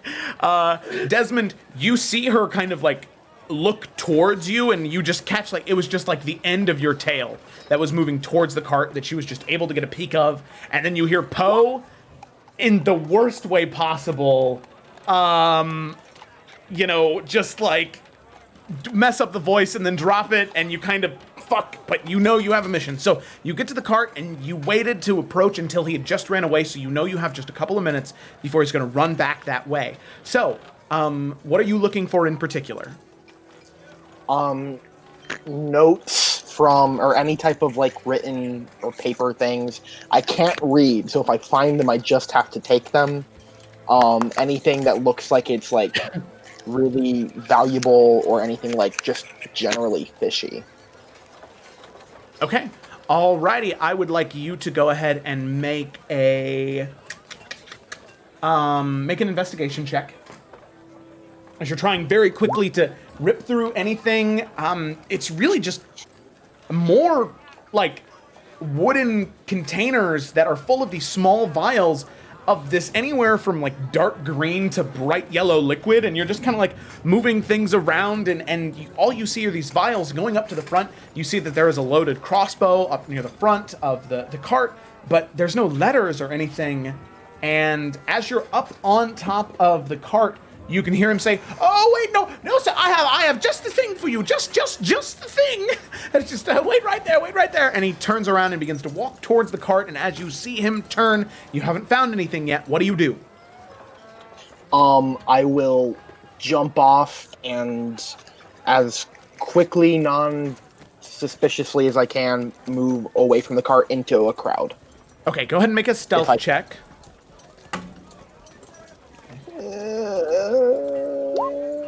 Okay, that's good. Alrighty, so you jump. Whoa! So you jump off of the cart and begin to make your way back and around through one of the open air doors back into the thing. And he goes up to the cart and he says, "Oh, I didn't move these here. Oh, no matter. Yes, here we go." And he pulls out. You can see him pull out a vial of this like very, very deep blue liquid that has like probably just glitter in it. And he says, yes, this is one. And he makes his way back in. Oh, yes, for 50 gold pieces, a potion of sobriety. Oh, you think that you're wasting money on alcohol day in and day out? Well, no, not anymore. This one swig, and you'll never need another drop. However, this is highly addictive, so you might want to get more than just one vial. And Poe, as you're sort of looking at this woman, and you say that, she says, "No, sir, I will not. I am a law-abiding citizen, and I will not stand for this. Guards! Guards! Guards!" And you can see him kind of go, "Oh, shit, I've been found out. Oh, no, guards for him. Wait, why guards? Why guards?" And you can see the gnome kind of, "All right, well, I guess that's all for today." Just how it goes. I've run out of all the things that I'd like to sell. Gotta keep that supply and demand up, am I right? All right, very good. He kind of picks up the baskets that he had, and he sets them back in his cart. And as the woman is just staring at you, yelling for the guards, Poe, what do you do? The woman is yelling in your face, trying to get the guards' attention. Do I see that Desmond's gone? Yeah, you saw him kind of hop off and make his way back into the crowd. Do I have enough time to gather that he kind of like was like, what, guards, whatever, he's like packing up in this moment? Or you gather that, yeah. Well, oh my gosh. You know what? Just kidding. It's all just rat piss anyways. Gotta go. See ya. And I'm gonna run. What? What? What do you mean? And you just begin to like push through the crowd, and every time you push into somebody, they're like, "Hey, fucking watch it!" And they push you back, and you end up bumping into somebody else, and "Hey, what are you trying to do here?" And somebody like grabs you in the shoulder, and they say, "You know what? Fine." Boom, and goes to like punch you in the face, pushing into them. That's a 12 to hit. I'm assuming that's a miss. Well, are you wearing your armor with those fancy clothes that they put on you? I guess I wouldn't be. How do I get... What's your dexterity? My dexterity is... Oh, God. It's 12. Okay, that's a +1 modifier. So yeah, and a 12 does hit then.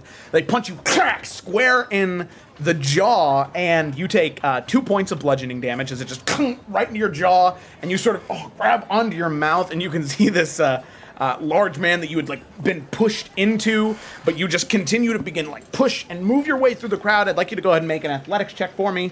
As you're just now, I mean, the people are so dense, and the more that you're pushing into them, the more they're pushing back. Yeah. What is going on? You are just keep trying to push your way through the crowd, but there is just no way to get through, and you are like getting slowed down. People are blocking in your path, not moving through you. Eventually, as you get pushed off, your hat kind of flies off, revealing your skin and your hair, and you can hear the gnome as Gerald, as he was setting down a thing, and he looks over, and he sees this sort of path that you've carved. Desmond, as you're making your way around, you can see him smile. Wait a minute! Is that Water Genasi Poe and Noah, the one who burned down on a Yaya store? Well, I think that we should get him so he can answer to the law. As soon as he started yelling that, I want to start yelling, "Oh my God, Gerald's giving out free samples!" Ooh, okay, make a. This is going to be like a contested persuasion check. Alrighty, so I'd like you to make a persuasion check, and then you know what? I will go ahead and roll his in chat. So he has a +7. Okay, well that's not bad. +7. Oh, okay. Alrighty. So you say that, and even though you are this like massive dragonborn, well, not this massive, your voice kind of booms out in this moment, channeling something inside of you, trying to get their attention. There is just nothing you can do against the natural charisma of this shyster, who just has the attention of the crowd already, and they say, he burned down Anayaya's shop! Make him pay! Make him... The neighborhood watch will have their revenge for what he did to such an outstanding member of the community, and like grabbing him, and Poe, you feel people like grabbing onto your shoulders, and eventually you can see the guards beginning to like run over, and they start shouting out. There's one like gruff woman's voice who says, hey, move out of the way, move out of the way. What's this about? A thief? A thief? And Poe, you're kind of eventually grabbed. Are you going to try and break free of the people who are grabbing you, or are you just kind of conceding? I don't know what I can do in this moment. I don't know what Poe would do. Honestly, I think you'd concede. Okay, honestly. Alrighty. So they grab onto you? One more thing I want to try to do before everybody starts grabbing. I have in my notes that I have a ball of 100 ball, or a bag of 100 ball bearings. Yes, you would, yeah. I just want to toss it around where Poe is and hope that everybody slips and that we can run away. Okay, go ahead and make a dexterity check for me. Just to see, because you're just throwing a bag of ball bearings into a raucous crowd. Let's see if... Okay, all right, yeah. Dexterity save is fine too. So you toss it up in the air, and as you do, the ball bearings just begin to like cascade down, like binging people in the head. The people standing around him begin to, the ones that were grabbing onto him begin to like roll around on the beads and like begin to slip and fall and crash down. Poe, as you try to lift yourself up, you begin to slip and fall a little bit. I'd like you to make a dexterity saving throw. I think one's for the surrounding crowd. When he's doing that, can I run and grab his hand and try to lead him with my natural dexterity through the crowd? I'd need you to make an acrobatics check, as you're also trying to traverse this crowd.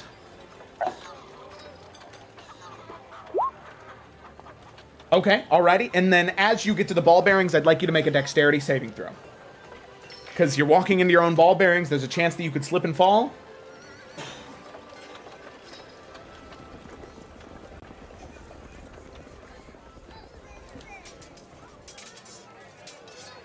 Not terrible. Maybe. What is it? 17? Okay. Alrighty. It's a what? Okay, 17. I was just saying it was a 17. Alrighty. So you manage to dodge and dart your way through the crowd. Poe, you do manage to stand up on your own 2 feet. Desmond, you grab onto him and you're able to lift him up. And Desmond, you don't get tripped by your own ball bearings as you kind of pull him out. And the two of you begin to run. As you begin to run away, that woman goes, I saw him trying to steal from Gerald. The Dragonborn was trying to steal from Gerald. I'd like the two of you can make, and you can either make an athletics or acrobatics check as you're now trying to make your way through the crowd one last time in order to burst out into freedom. What were our options? Athletics or acrobatics, yeah. Oh, okay. What's going on? As the two of you are running, darting, dashing, Desmond, you are holding onto Poe's hand, trying to get him out of there, but you feel this tug from behind you as somebody grabs onto Poe and pulls him back into the crowd. Desmond, do you let go or do you try and yank him out? How big is the guy who can I turn around? How big is this person trying to pull him? It's the one who punched him in the face. It's a pretty big burly guy. I mean, I will try one probably useless pull to see if just by chance I can get him, but I doubt it's going to happen. Okay, go ahead and make a strength check. So this is going to be a... That's pretty good. Okay, all right. So D20 plus 5. 19, okay. All righty. So as you run and you yank, you do manage to pull and yank Poe. And Poe, you feel your arms slip out of the man who is grabbing onto you. And you and Desmond burst out of the open air market. And where do you go? You burst out. There's no crowds around you. However, you can see that there are people that are beginning to mobilize, tripping all over the ball bearings, but they're trying to run after you. The guards trying to make sense of all of this, tame the chaos. What do you do? Need to find an alley and ditch our fancy clothes. Yes. Find an alley, ditch fancy clothes, and then Quickly, but not running. one step at a time, you know? Okay, I'd like both of you to make an athletics check with advantage as you're just trying to outrun the crowd, right? Try and get ahead of them before they even get a chance to get up and catch up. Nice. Okay, well, no need to roll with advantage because it was a natural 20. That's awesome.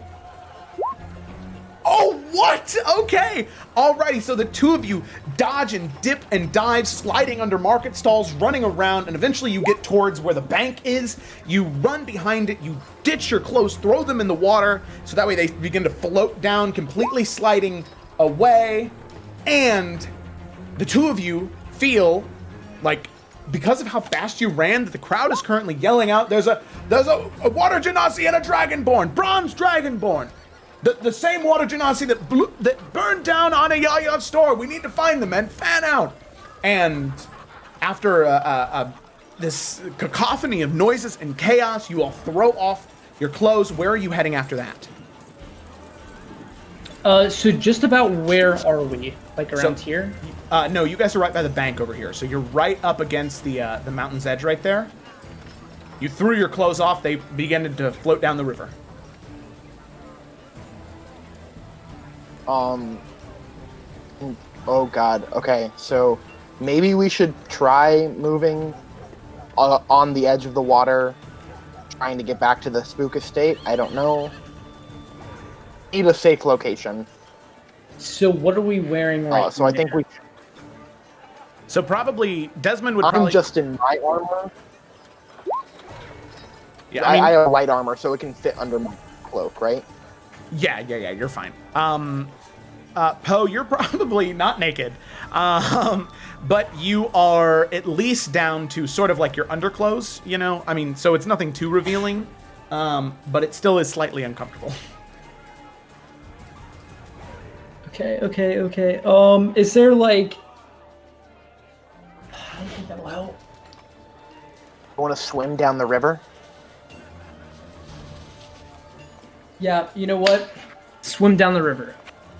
Okay, don't water genasi have a swim speed? Natural element. So we do. And you can breathe indefinitely underneath water, right? Yes. So I have swim. You have a swimming speed of 30 feet. Okay. And I'm amphibious. I honestly, Desmond probably doesn't know how to swim. So maybe you should swim and I should sneak, and we'll meet back up at the spook estate. Okay. Sure. Alrighty. Let's do that. So with yeah, Poe's only what 16, you weirdo. So anyway, Poe, you dive into the water. You don't even need to come up for air. You can just sink low enough down by like right at the very bottom of the river, so that way you are completely obscured. Now, Desmond, I would like you to make a stealth check. And it's going to be difficult trying to make your way around while people are searching for you in the middle of the day.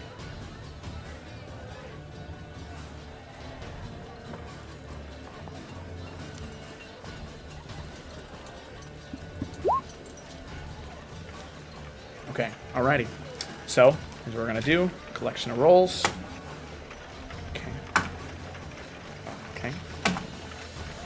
Okay.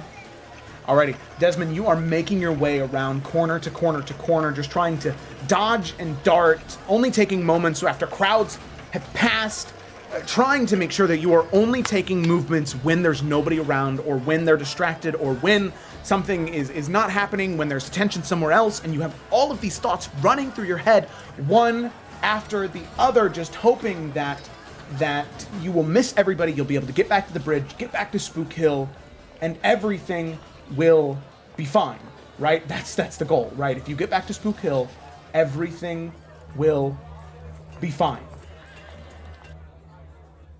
But as the crowds fade, their murmurs stop, you say, this is the moment, this is when I need to go, and you dart and you run looking behind you, and as soon as you turn around, you see this large form step in front of you. You slam into the stomach of this individual, recoil back down onto the ground, and as you look up, looking up into the sun, you can see standing over you, arms crossed against his chest, 2 short swords slinged across his back, the giant Furbolg, Selrid. And he looks down at you, he smiles, and he says, well, well, well. Funny running into you here, ain't it? And as he laughs, he offers a hand out to help you up. And that is where we're going to end tonight's session. I will be Jailbreak right back. episode. Jailbreak episode. Everybody jailbreak your phones. Everybody jailbreak your house. Break out of an actual jail. Jailbreak session. Don't let Apple control you. Oh, Yes. So, gosh. like, Jailbreak session. like, wow. That was... heist session. Connor, Jailbreak you just, heist Connor, you people. just keep saying words. Like you're not. But they're gonna listen. They're mantras. I'm repeating them so they become true. They infest into my mind. Well, before we even get our hearts settled on a jailbreak session, who knows? Who knows if Desmond's going to a jail? Desmond could slip away still. Oh, man. All right. Well, thank you all so much for watching. Greatly appreciate it. If you like the stream, leave a follow. Go subscribe to the YouTube channel. It'll be uploaded on Monday if you happen to miss part of it. Or, no, wait. It'll be uploaded on Thursday if you missed part of it. It was great having you all here. Loved seeing the interaction in the chat. Honestly, anytime I would look at it, love seeing what you guys had to say. So please keep it up. All right. Well, that is it. Come back next Tuesday to figure out... I'm sure Selridge's just going to help Desmond up and send him on his way, right? Sure, that's what's going to happen. Set me on fire. We'll just have to see what happens then. Thank you all for watching, and can't wait to see you next week. Bye. Bye. Bye. Bye. Everyone be safe. Bye.